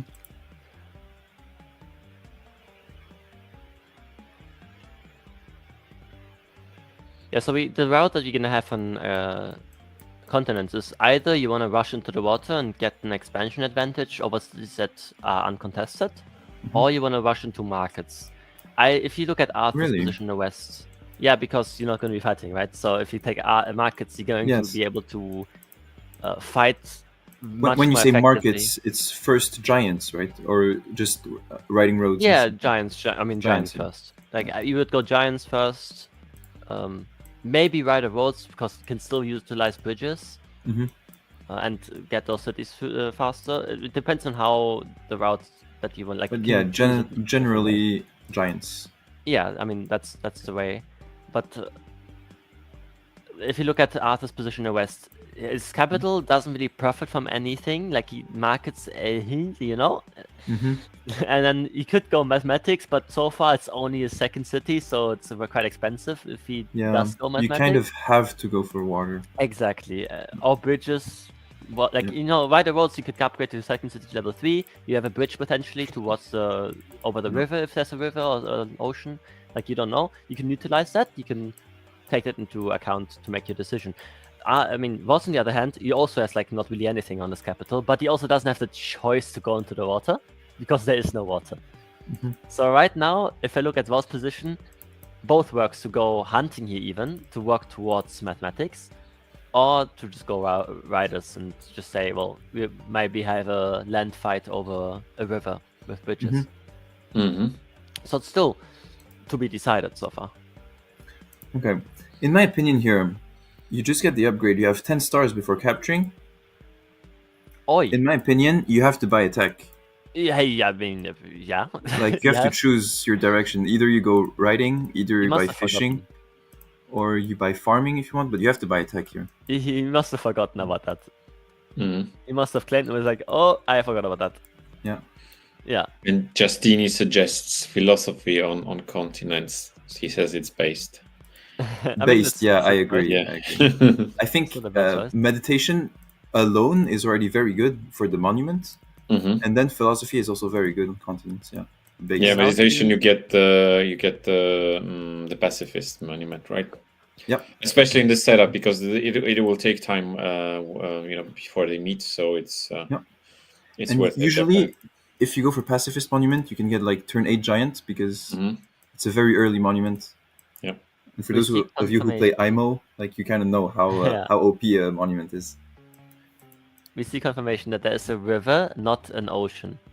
I mean, Yes. I don't know about that necessarily, but like, there's no bridge spots. I'm saying. Yeah, there's no bridge spots yet. So, also when we talk about rivers, which is what I don't necessarily like about continents, like the one thing. Okay, it is not a river; it is an ocean indeed.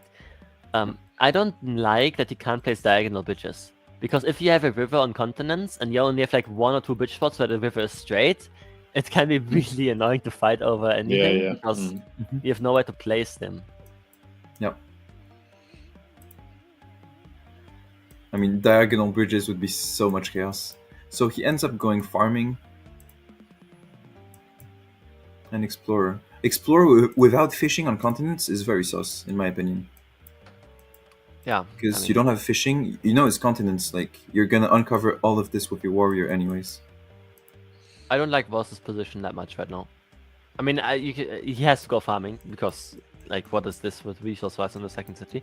Yep. You could argue about mining, but I don't think so. I think farming, honestly, farming here into construction could be a play. They might be connected. There's He sees the connection here. Yeah. And this one is the connection that's really important because it's like from one continent to another. So he goes riding. Yeah, that's fine. I mean, again, if you look at this position, there's not a single bridge spot except in the north. Yeah. In the far north, there are 2 bridge spots and 3 bridge spots, yeah. But that's it. There's nothing else in the middle. I really like Arthur's position here because fishing gives him his level 3 on his capital and in the city of the third city, Ikaika. And he can gobble up that village that he sees now. It's just 1-2. I don't think he sees it. He moved his raft there. This one, I thought you meant that one. Okay. Yeah, no. But like he will be able to get in the water and he will have a naval advantage over here because also Voss is going riding. Yeah, so Voss is disadvantage that he started like inland quite far, and there's just one city with the water access. I want to pause. Yeah. I want to pause real quick here. What do you think of taking the fish? Is it good or bad? Yeah, it's good. It's good. It's good. In my opinion, it's bad, no? Because you're gonna get a port anyways next turn, so you're basically just losing 1 star. I mean, you lose 1 star on paper, but like you are going to want to harvest that fish for a giant at some point anyways. Yeah. And getting that fish now gives you 1 extra star because later, in like 5 turns. So like that's why I'm saying the fish harvesting now costs 1 star because you're losing out on 1 upgrade income that you wouldn't get. But like it costs you 1 star now, but at the end you want to harvest that fish. So if you're going for giant, this is good. If you know you're not going to get a giant, don't do it. Yeah, then you can talk about that. But right now, I mean, looking at that, lighthouse, port connection, hunting, and you're getting close to a giant there. Yeah, he found strategy in the ruin, by the way. That's nice. Yeah, he kind of definitely wants to go naval now. Yeah. Like he can defend the front on the land side with defenders. And simply play naval battle. I don't know about this move, like this putting the raft back. I agree. In my opinion, you have to go scout here. Yeah, or continue exploring. Yep. I think it's fine. It's still like I think I would go for a navigation rush, so just scout and try to get a starfish. But I mean, this is a way to play. I think he grabs scouts here still, yeah, but he wants to get the workshop instead. Yeah, and he would get meeting stars, right, if he did this. Or maybe he'll get it from Explorer. He doesn't know. I mean, workshop or Explorer. Yeah. Explorer is shaped, so you could get Explorer here. That's good. Okay, he used workshop. Interesting. That's fine. I mean, this all works. Yeah, because now he can't knock Voss off that village, so that would delay them very much. He doesn't see that, right? Like he doesn't know. He doesn't know yet. He still doesn't know? No, he still doesn't know. Okay. Like, this is his vision, and that's his Also, vision. It wouldn't change anything because he doesn't have 2 units there, unless he actually goes aggressive on the scout base. Yes, so you're right. Should I keep the fog on? Yeah, maybe let's take to this until they. Right. So we get They meet. Some ruins. We've got some ruins here. We've got 1 rune for Arthur and 2 runes for Voss coming in the next 3 turns. Yep. First rune. Stars! Yo! Whoa. That's a big Nice. boost. Yeah. Now we could talk about navigation already. Like if that's So what do you think you would do with Scout, your 20 stars here? Oi, I mean, I'm gonna be honest. I don't even think I would go. I mean, maybe navigation, but I wouldn't really spend a whole lot of stars on a naval. Maybe. Yeah, really? I would honestly, that defender, I would move northeast twice onto that animal and get that village. Really? Like Interesting. I would, like you are on the water. If there is a water battle happening, you have defenders, and you're getting like you will be able to out fight your opponent on the water. Yeah. I would be worried about the land, and I would try and work towards giants, aka maybe even like forestry here.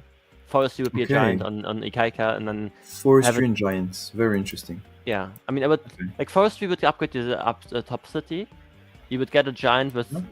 It's expensive, but you get a giant with 2 pods and the 2 animals in the 2 forests, and another giant on the capital.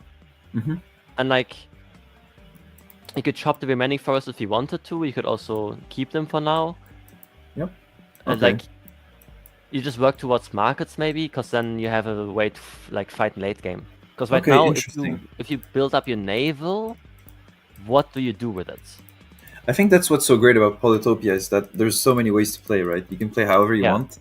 You can have your own playstyle. I think I would just go for a scout here and try to go for starfish. Just full naval. Saying it's perfectly reasonable. Like it's not. I'm not saying it's a bad play. It's just like you'd also get meaning stars of this now.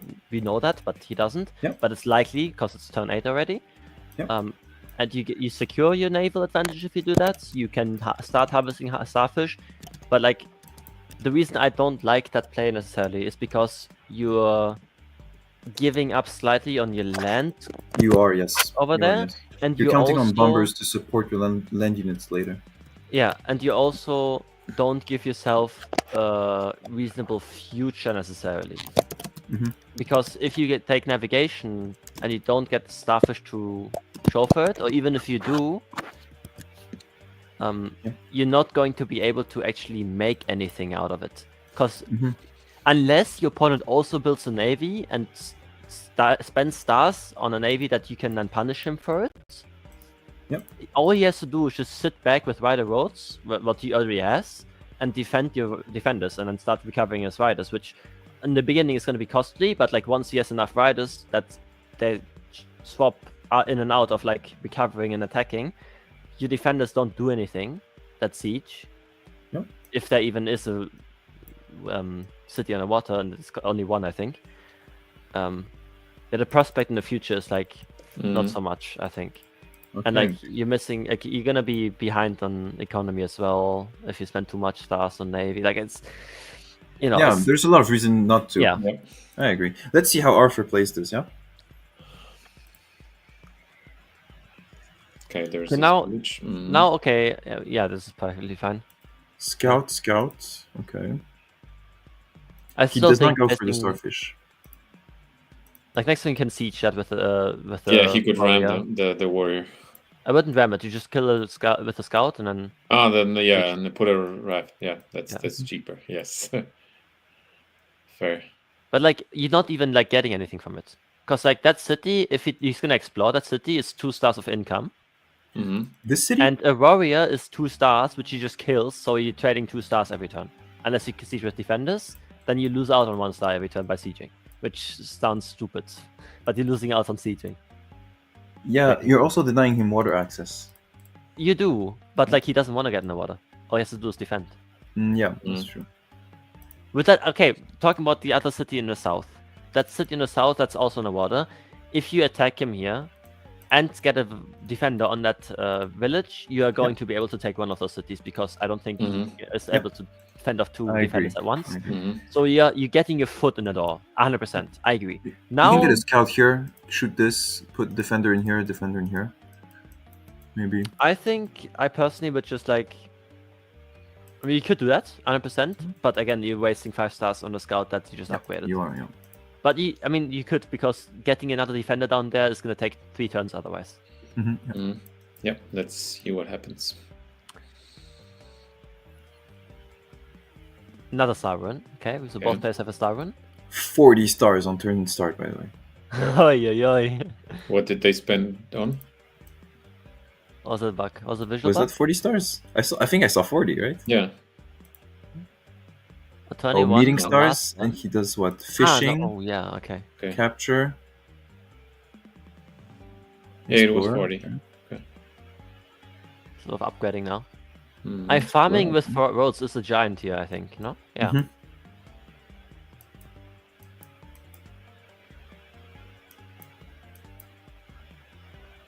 Needs to train some units as well. That I would have done the other. Wait, he explored only the north. Never mind. Okay, that doesn't matter. I would have explored that city first and then the north necessarily, because yeah. I mean, now with that rider placed there, you can train more scouts to punish that. And now the defenders will be sieging, so he needs even more units. He will be able to unsiege that, but like he'll have to train a lot of units. And this is the reason why I wanted to get the first defender up there. Like. Now it worked out for him to go naval because of the city in the south and because he can punish Voss for playing with the rider aggressive on the fruit on the south. But like, if that hadn't been the case, you're missing out on the land over there. That if he plays a defender on that village instead of being kicked off now, he would be able to claim that and would have his foot in the door up north as well. Yep. So now we see a land fight on the north versus a water fight on the south. And it's very difficult, in my opinion, especially early game, to make progress in the early it is difficult to make progress as naval attack to make progress onto land. Really, in my opinion, naval is better. It's better to have naval control than land. But You have naval control, but like you're not able to advance. Yeah.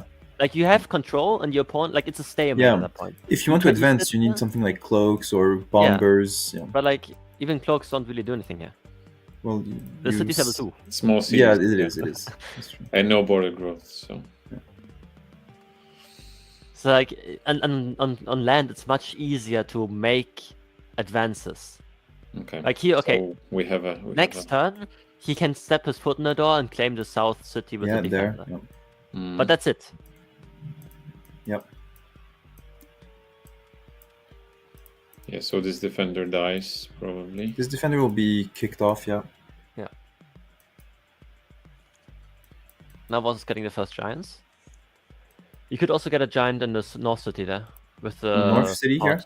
Yeah, port, farm, and Parkov. Yeah. You can't I get think this it will turn be... yet. I think he's getting one here.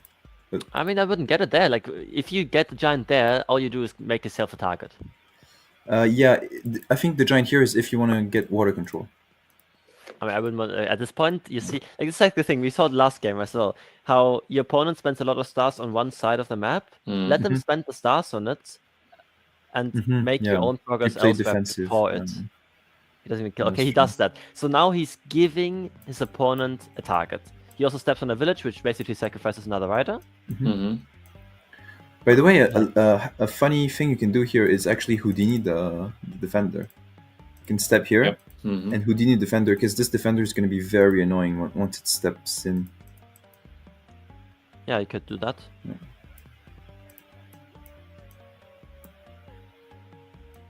Because like now you have a cloak target there. You know your opponent has defenders, you do. so you, That's you true. give That is yourself true, a cloak target. And you know he has defenders to give yourself. You don't make progress up north. If you get the giant next turn up north, he steps on a village and then he roads his giant into the front of the village and sieges that. Yeah, and he makes progress on the land side. It's probably better to have a giant here and maybe get naval here and keep unsieging this with riders. Yeah, I mean, it's 2 stars or like 3 stars because of the workshop of income that the city would have had. And the defender costs 3 stars as well, and as long as you just use your riders, recover your riders, get more riders, and then recover them, and then all you get is veteran riders at some point. And your opponent is like trading units for same output. He just got construction from a ruin, so maybe we'll see some trade going on. We'll see. And construction is definitely a... Oh, this is... I see just like... You see the city with 4 farms from Voss. This one? Yeah. That's farm southwest. might have been misplaced. Yeah. Because that would have here been, maybe. like I said, like that would have been a construction spot. Oh yeah. That's true. Like it's like he could have gotten a giant this turn now with construction of the ruin if he hadn't placed that farm there. Yeah. But also with the burns in the markets, it would have been a really much better position. We see. Yeah, that's what I'm saying. He goes naval now on a position where it's very expensive to fend off navy. Like the only reason this works out for Arthur going navy is because Voss is giving him options to attack him. Like he can just get a bomb, or he can't afford it this turn. But like that giant in the water is. This is very dangerous. So. I mean, if Faust is not getting his foot in the door here, it's very dangerous. Like it might actually work out for him, but I don't like the play.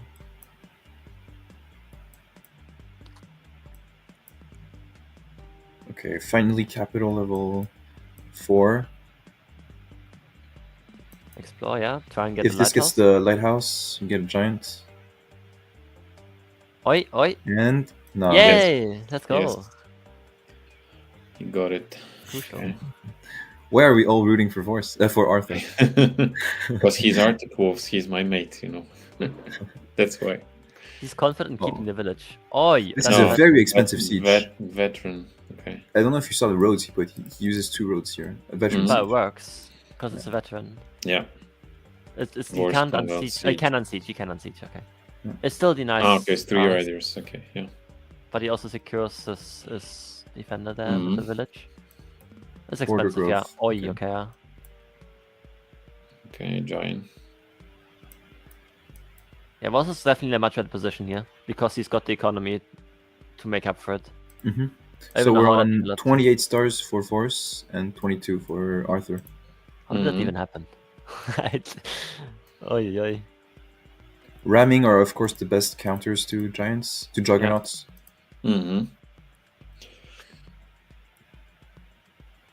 Here's like the question, because like, can Voss make a play on the water? Because he's got no tech yet. He's playing against somebody that has rammer, that has navigation, that has scouts, that is collecting starfish right now. And those giants, like one of them is dead now. Yeah, they're just melting away. And the other giant is going to eat a little bit of damage.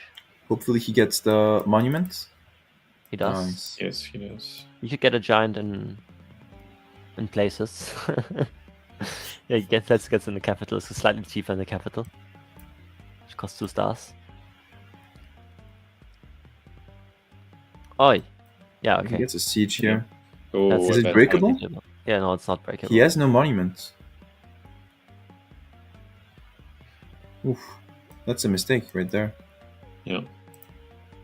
Oh, it is. Okay. Oh, no. Yeah, he has one. He still has like Grand Bazaar. Left Grand Bazaar. Wait, how did he get that? 1, 2, 3, 4, 5. Damn. Wow. Here we see the power of getting the first giants quickly. That construction helped a lot. Wow. Yeah, he also saved the killer. So. Can someone explain to me how these 2 cities are connected to the capital? To the port of Voss, that is bugged in the game. Wait, which one? So it goes from Dumos to Moro, like to east, and then to the enemy territory into the port, which shouldn't happen, but it does. Oh, okay. Really? It connects through the port? Sometimes it bugs out like that, yeah. But this is like there's a border here, so you can't connect through here. You see how there's a connection from... There is a port on that city that connects south. That one tells south. Oh yeah, it connects to this one. Yeah. Wow. You see how it connects? It shouldn't do that, but that's how the game is right now. Wow. Sometimes happens. He would have had to spend 6 more stars. Yeah. A good catch, though. I didn't see that.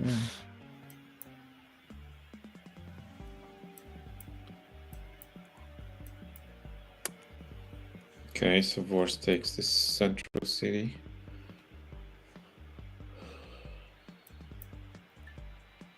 So he's kind of getting back on naval, but he's low on techs to control the navy. Wait, what the runes did he get? He got star and construction, right? There was sorry. another one, wasn't there? It was much sooner though. Much sooner. I don't remember. There were two He runes got on the construction south up there east. and stars down there. There was another rune down there though.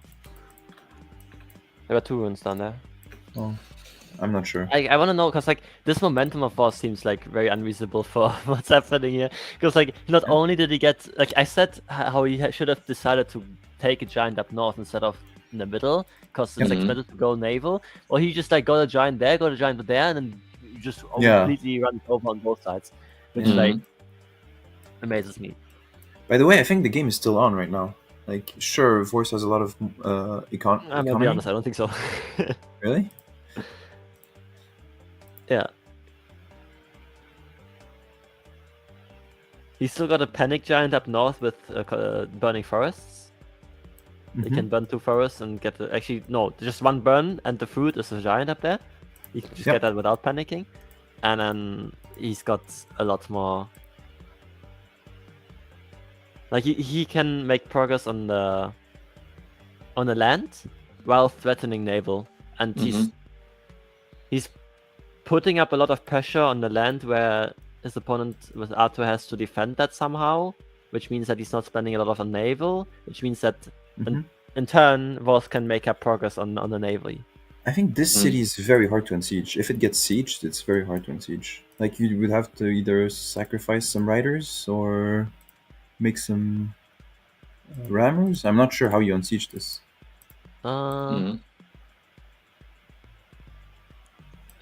You could go mining and then burn the forest. Yes, that would give you 4. Or it's expensive. I don't know if he can do that. 10 plus. Oh, okay, mining is expensive. 15 for resources plus the tech. Maybe he should have went on the mine. We have archery in he doesn't have. Oh, he doesn't have climbing. Okay. Oh wait, yeah, no, he doesn't. No, he doesn't get that unsieged. Yeah, that's punishing for him his side. That's like, you know. Yeah, okay, this game is still lead on. Yeah. I mean, like, this shouldn't have happened though. Right? Because like I said, if all he has to do is play defensively in that city, and then I think it's very hard to play land against water. Like, land is... Oh, he resigns here. Wow. Wow. Wow, yeah, I mean, I agree then. He shouldn't have... He could not have lost that city. That was very punishing. Okay, yeah, because so now he doesn't have any water access, and Arthur can defend this city even if Force kills the giant. Yeah. His only water access is from this port, and it's going to be very hard to play. You're just going to have a bunch of bombers in the water. I would like play a bit more, so it's. I mean, can we just talk about the fact that Dumas would have been versus his city, but the only reason it wasn't his city is because there was a connection through his part. Yeah. Because he didn't have any stars left. He needed to place 1 road for himself to get a network monument, and he didn't have any stars left. He could have chopped 1 forest, so he was short 2 stars to pop a giant. That's true. But because the road connected to was his bro. It's just unlucky. Insane. Yeah, very nice game. Very close. Massive skill there from Voss on this part. That's unlucky. That's just very unfortunate. Yeah, but I would say this it wasn't a spawn win, but Force's position was disadvantaged from the very beginning. Yeah, I agree. I agree. He has no water control whatsoever. I mean, no water access. I think this game was definitely winnable from both sides. If he went for meditation, he would win. Yeah. He said what he had to do, and I just think that if Voss played defensively, maybe even goes Archers is a bit excessive here. I don't think he can defend that city there, and I think that Arthur is going to get his foot in the door at some point. But his giants were very late, so that siege would have been defendable if he just plays defensively and makes progress on land with what he had. And if he had done that, that issue with the bridges, with the connection to the water wouldn't have happened because he wouldn't have placed a single port. Which, I mean, that on the side is a different story, but Dumos would not have been defendable from the water at all. And then you have an advantage to attack his capital and just... You have control over two of the cities where you no longer can train units safely to get into the water necessarily. You can talk about archery, where if he trains defenders, he no longer can train defenders because he have archers, and then you can defend the giants as well. I just think that the way that Voss played into the water, trying to force a naval fight when he's behind on the naval, was what gave Arthur the advantage on that side, because Arthur otherwise wouldn't have been able to get his foot in the door on the side. Yeah, so Chesty has a theory about the port connection. So good players just have the ability to bribe workers on the enemy docks so they can connect the cap. Yeah, that's a good one. Thanks, Chesty. I'll try it next time in my games. Yeah, but you need money for the bribes. So yeah, it's not very for everyone. I've seen how roads sometimes, for some reason, connect to enemy territory. In my position, it never impacted the game ever, because I just thought okay, well, it connected the cities, but I still not wanted to place these walls anyways because of infrastructure-wise to get my units around and attack and stuff. So it didn't really make a difference. But in this game particularly, it not only made a difference, but it just, the city wouldn't have been in the hands. Yeah, what is that? Yeah, it's insane. That is just really unfortunate. Okay, let's move on to the last game. Last game, game 4. One more ahead. Game 4 is, I don't know these players. Windskate and Fitat.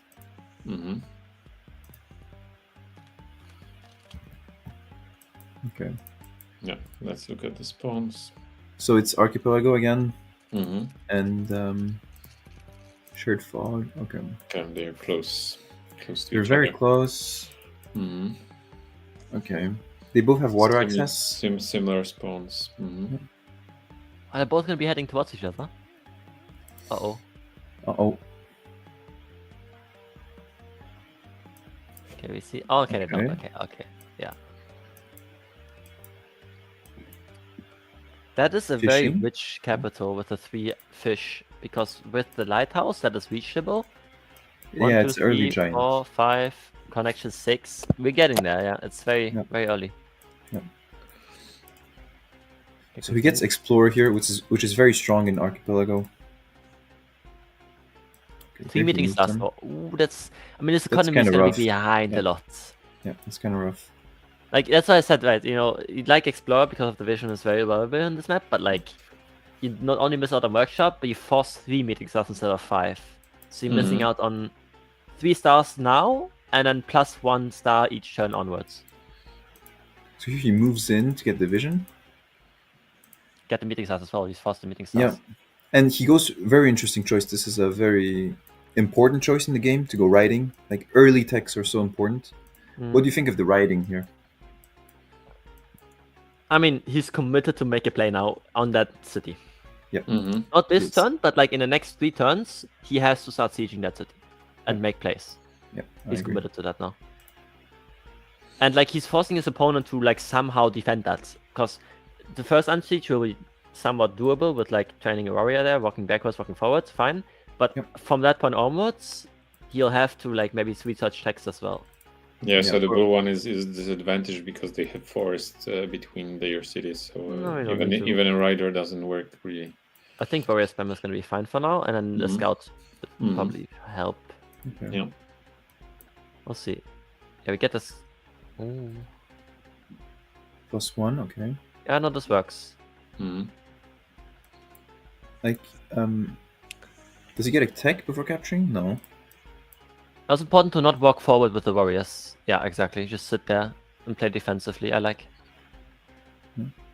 don't like this explorer, because you need economy now. You're lacking economy, and you need to make sure that you... I agree. This is kind of good for expansion, because you get 1 turn earlier. Maybe you even could 2. also move that warrior backwards, because then it would have been killable, and the city wasn't siegeable. I can just re-kill it. but like he's trading on a disadvantage. Okay, so the He blue gets ones lucky here on the village. The village. That cannot be unsieged, even though he has riders. Yeah. Boy.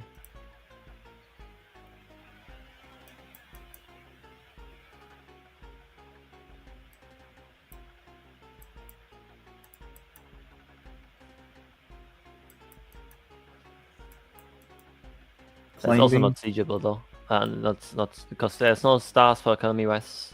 Yep. There's nothing to be had. Oh, Oh, never mind. Ram. I forgot about that. Ram has one-shot riders. He already has ramming. We even saw you see that. Yeah. Again, but this very is costly. Though. Yeah, very it's very costly because you use a unit to extra 5 stars. Yeah. I want to point something out here that even a lot of good players can tend to miss, is that he's not investing the stars in the port here because it would be very expensive. He's walking his units up to this port. Yeah. And I think it's very important to know how to do. Like, use the port from another city to walk your units there. He wanted to place that port at some point, but right now he can't afford it. Yeah. Yep. He can't see jets. Now he does. There's the port.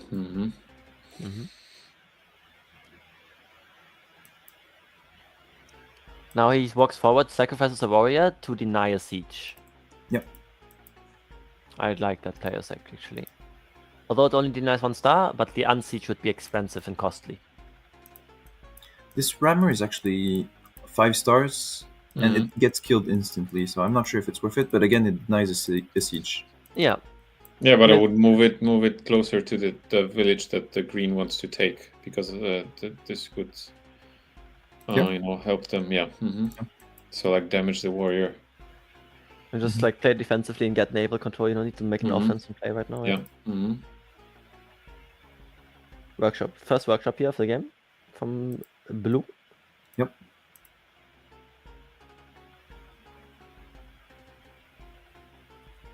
Green is having a very hard time getting on the water. First giant. Giant. Expensive, but we have a first giant. Yeah, and I don't see the blue getting. And blue can get a first giant as well at some point, but like. Yeah, those front cities are very weak. He has Explorer here, plus connection. I think it's a giant. Connection, right now he's 4 on 2. And I don't think green is getting this city, right? Because he doesn't have the support, and this kills. He can get he doesn't need a lighthouse. He can just place support connection and then place support capital for a giant. But I don't think he can defend the north. It's not possible. This one? Yeah. If the giant walks in, it's very hard. Yeah, unless he has a bomber here or something, then it's very hard.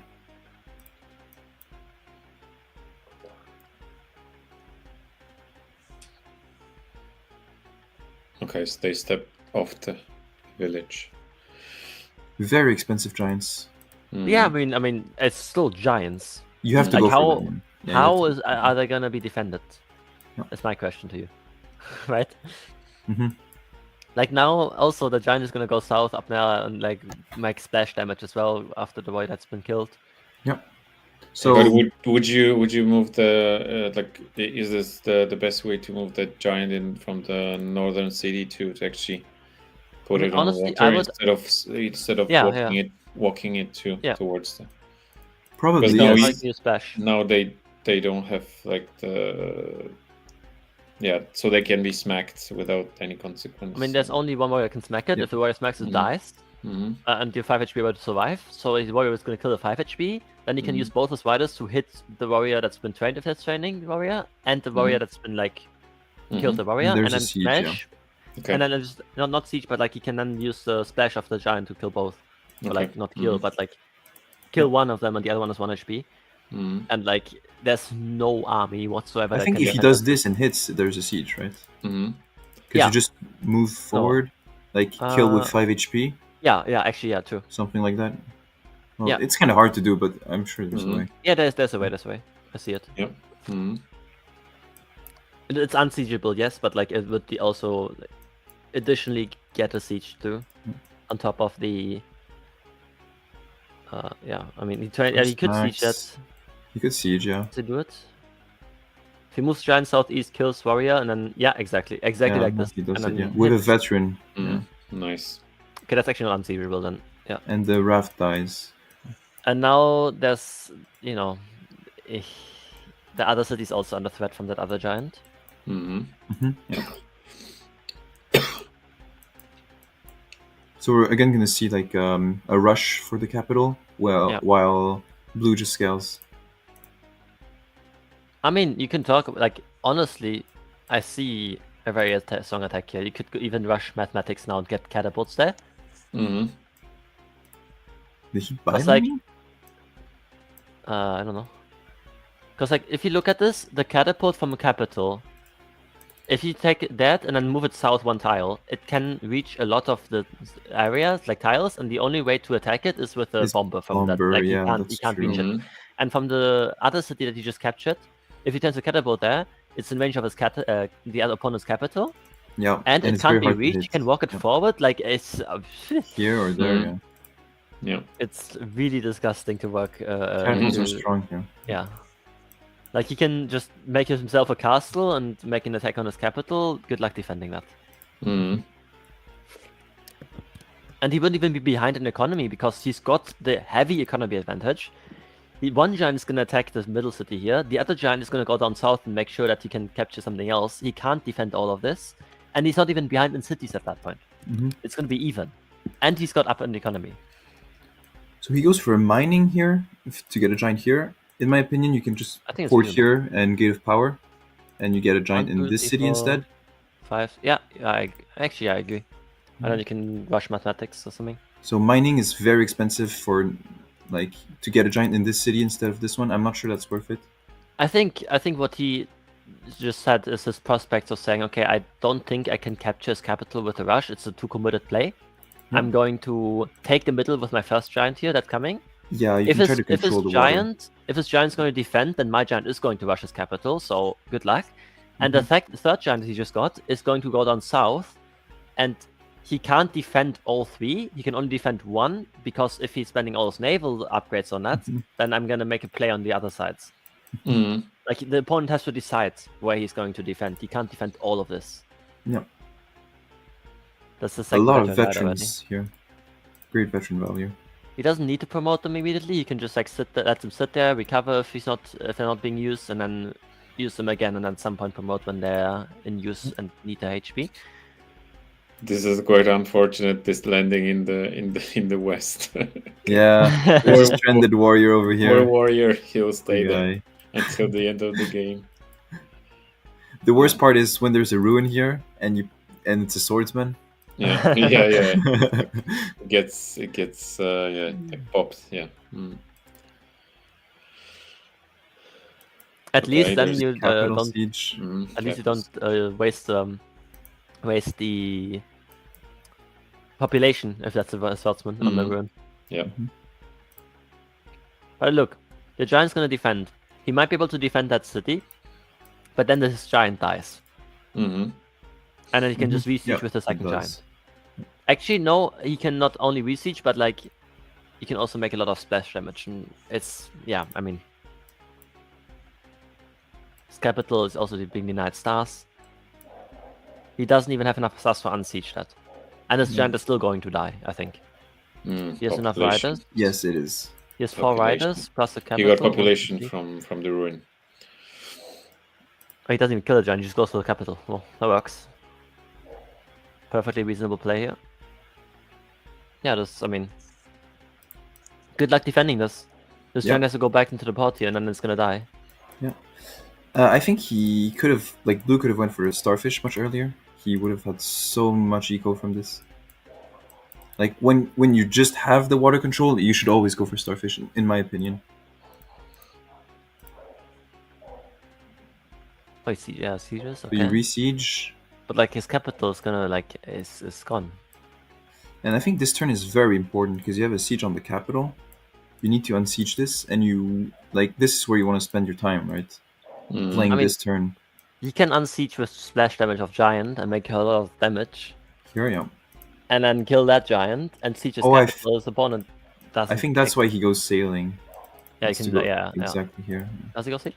I mean, Yeah, he he could. takes it here for stack. Yeah, I mean, that play is very reasonable. Like, it just literally kills everything.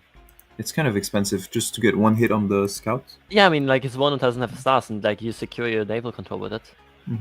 Because if he the only way for this game to prolong is if his opponent is somehow popping a giant in his capital. Wait, but how does he pop a giant? He doesn't. But like, let's say he does. Like, Let's so say he he does. needs a monument on one of these squares, right? Let's say he does pop a giant in his capital. That means he's gonna have no stars left to spend on navy. So him bonking the scout, which is like the only naval unit that he has on his opponent's side, you know, like I think it's perfectly reasonable. He's getting himself naval control. Yeah, but this turn, should you not be focusing on like covering these squares so that he cannot make a giant, or do you think he will Still go do it. like He does- forestry? I mean, he doesn't need any tech for that. He can just like siege with giant, kill warrior, bounce across. Siege with giant? Yeah, but you need both squares, and Yeah, you can kill both riders. You just bounce. I think 10 and 2 doesn't kill 9, does it? Then he moves the 2 HP and moves the other 2 10 HP in. Like So 2 HP here, and then you just Move kill him- this no. rider, this warrior. the 2 HP just moves away, and then 2 10 HP, full HP come in, kill them, and 2 Oh, so bounce you need on them. roads. No. Look, okay, listen. The 10 HP up north goes east, hits. Then the giant sieges. The 2 HP goes away elsewhere. It doesn't matter. Then the 10 Yeah. HP, the other 10 HP kills, and then from Kills, the yeah. farm he can bounce through Here? and then south, and the other guy that kills can move across. Yeah. Move across. But then the warrior can kill. So you need a unit here, or and there. Then the other 10 HP. Or you need to can- kill this. So I think you can like instead no. of you Look, can buy you roads also- here now. You can siege with the giant. 10 Yeah. HP, sorry, 2 HP goes to hit the warrior, and then the third 10 HP that's not been used otherwise can bonk the warrior as well. And then the warrior's on, I think, like 2 HP. And it 1 doesn't kill a HP, 10 yeah. rider. Then Let some me 1 check. I HP. can do double check. Oh, Rider expect- two. This turn is very important. You have to play Rider. this right, because On the warrior, that's 9 HP. So that's And- warrior's on 2 HP left, and the warrior that's 2 HP does not kill a rider on 5 HP. It does not. Yeah. The rider starts on 1 HP. and So that's perfectly- these guys this are not works in out. range. So Yeah, you would so have I an think unbreakable siege, Yeah, exactly. unless he goes so, like forestry or something. so I think sailing is perfectly fine here. Yeah, I think. But in my opinion, like roads is better now because you can just road here and use 1 extra rider, and that would have a lot of value. I mean, or you just like attacks the scout. Yeah, let's see how this goes. Yeah, let's see how he plays it. Yeah. Yeah. Okay. I don't think It you was saw that in the live expected. game anyways. Like I didn't see that, you know, like. The roads play or the covering these 2 squares. Actually, I think Rhodes would have been the play because then he could have unsieged the middle. He does try to. He does try to. I think it's what he's going for. No. Oh, he's going for. No, he the other doesn't square. block. He doesn't block. I mean, he does blocks. I mean, yes, that doesn't really matter. Like, he's not. Can he like? It's that game going longer for one more turn. Wait, Was it over? does 4 HP kill 6 HP? Yeah, it does. No, right? It does Wow. 5. So if he just moved here, this was unbreakable. What monuments does he have? 1, 2. He doesn't have network. He has does killer and maybe killer. No network. Was it popular or not? 9 out of 10. No, It was no, stars. Stars. Yeah. What's happening? Proceed. This is the capital. Okay. Up, that's the killing monument. That's Oh, that God. monument. And That's he unsieges Oi. the capital. Oh, because he didn't unsiege. No. Yes. Yeah. Oh, He yeah, needed yeah. okay. He needed Rhodes to unsiege because the warrior would have killed the giant. Yeah. Thomas. Yeah. No. He could have done it without roads. What he did was fine. He just needed to move this 6 HP No, on but like this square. if he used one road, he could have from Sumos. He could have unsieged the giant. That Mhm. city port connection is the only thing that made it happen. Yeah. Yeah, Mhm. port connection. Yeah, that's true. Because like So if he unsieged this, yeah, he did one road to unsiege it yeah, because the he warrior could was have in unsieged range. that. Yeah, he could have. Oh unsieged yeah. I mean, he could have also This is very unsieged by close. just hitting with giant instead of doing splash. Like if he hits with giant at the end. I he think would the have giant done was another here, damage. no? Yeah. No, He he was next moved. to it. He was next to it. It was next to it. Is it? Oh wait. Or he was- Oh, he oh, was- never No, mind. it Never moved. mind. It Yeah. moved. Yeah, He it needed moved. roads. He needed roads. Yeah. Oh, Mhm. Or that's roads to very hit this. Like either Yeah. roads to hit that or roads Yeah, to if hit you this. You go- just have if to you commit to go- one of them. Back one turn. If you go back one turn, that warrior on the city ended up on the port. If he roads that in to kill, it would have been fine. Mhm. That's what I'm saying. Like he needed one road to road that warrior in to kill Yeah. that. and then Yeah. it wouldn't have been able to. But Yeah, not so it's- unsieging that was, I didn't even think about that. He didn't have enough to unsiege. He needed to Yeah. unsiege that. He needed to unsiege that. Mhm. Yeah. Yeah, I agree. So he But could it's a delay. live game, so like going in Delay. for like, Yeah. I understand why he went sailing, and he, like, it's a live game, so you don't have math like the time to like maybe check with Poly Calculator to see if you Yeah. can maybe kill a giant with what you have. But like, oh, that's so unfortunate. Yeah. Yeah. Mhm. It is. He But would it's have. very He, complicated. he would have won this game. Let's see what happens. Okay, what happened? Yeah, let's go see. Yeah, let's see. I mean, you can still just re-siege, no? Like, he gets it back. Uh-oh. Please don't sacrifice all your units, thank you. It's okay, re-sieges. It's costly, but it's ok. Okay, that's 2 riders sacrificed.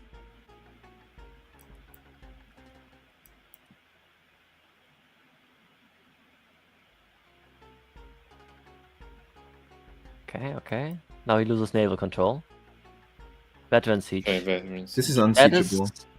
This is siege. Like, unsiegeable. like, Yeah, it is. you can No, unsiege it is. Yeah, it's yeah, siege, you can unsiegeable. unsiege it. You can, yeah. Yeah. Barely, but you can. He has enough scouts. Yeah.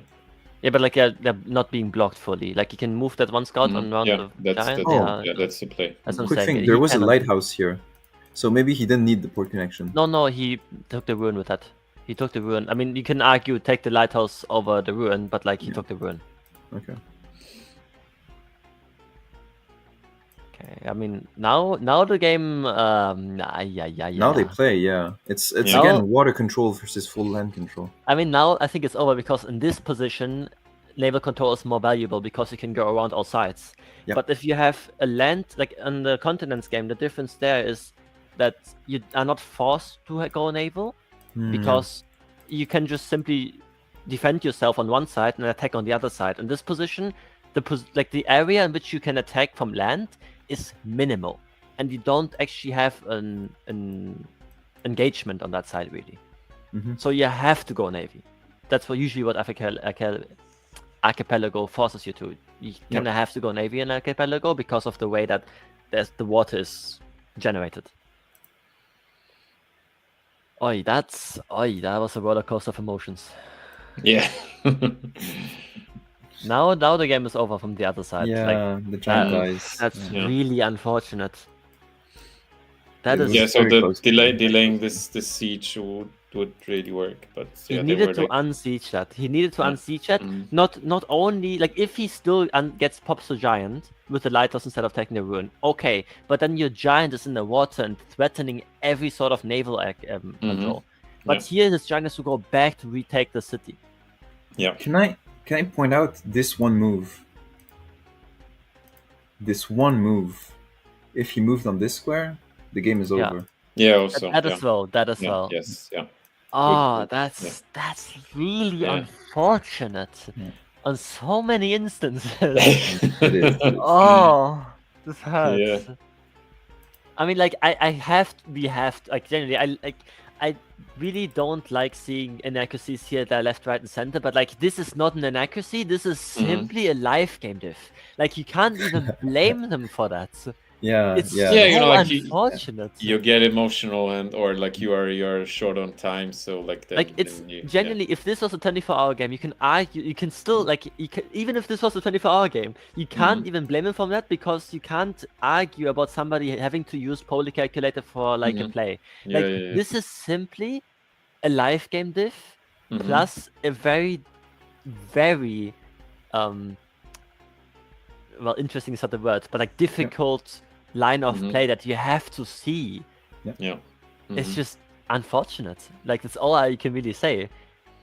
Like the one play where you said block the tile for the monument, but like even that you don't even think about it necessarily in a live game. That you might want to Yeah. block that instead of this. You tile. might be thinking, what if he has forestry, right? Then I Yeah, wanna yeah, block the yeah, forests. exactly. Yeah.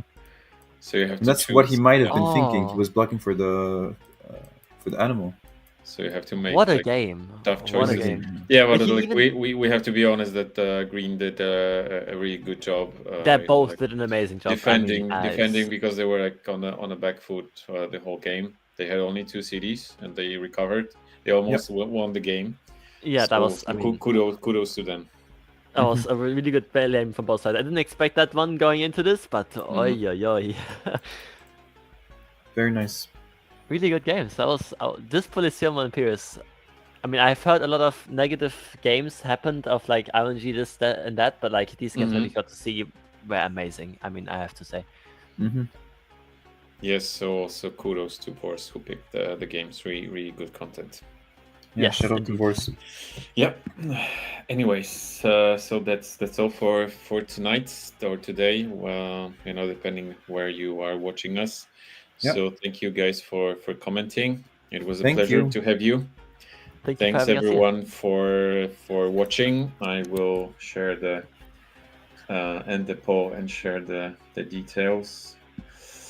Yeah, so Imperius won 65 to 35%. So you are in the winning group.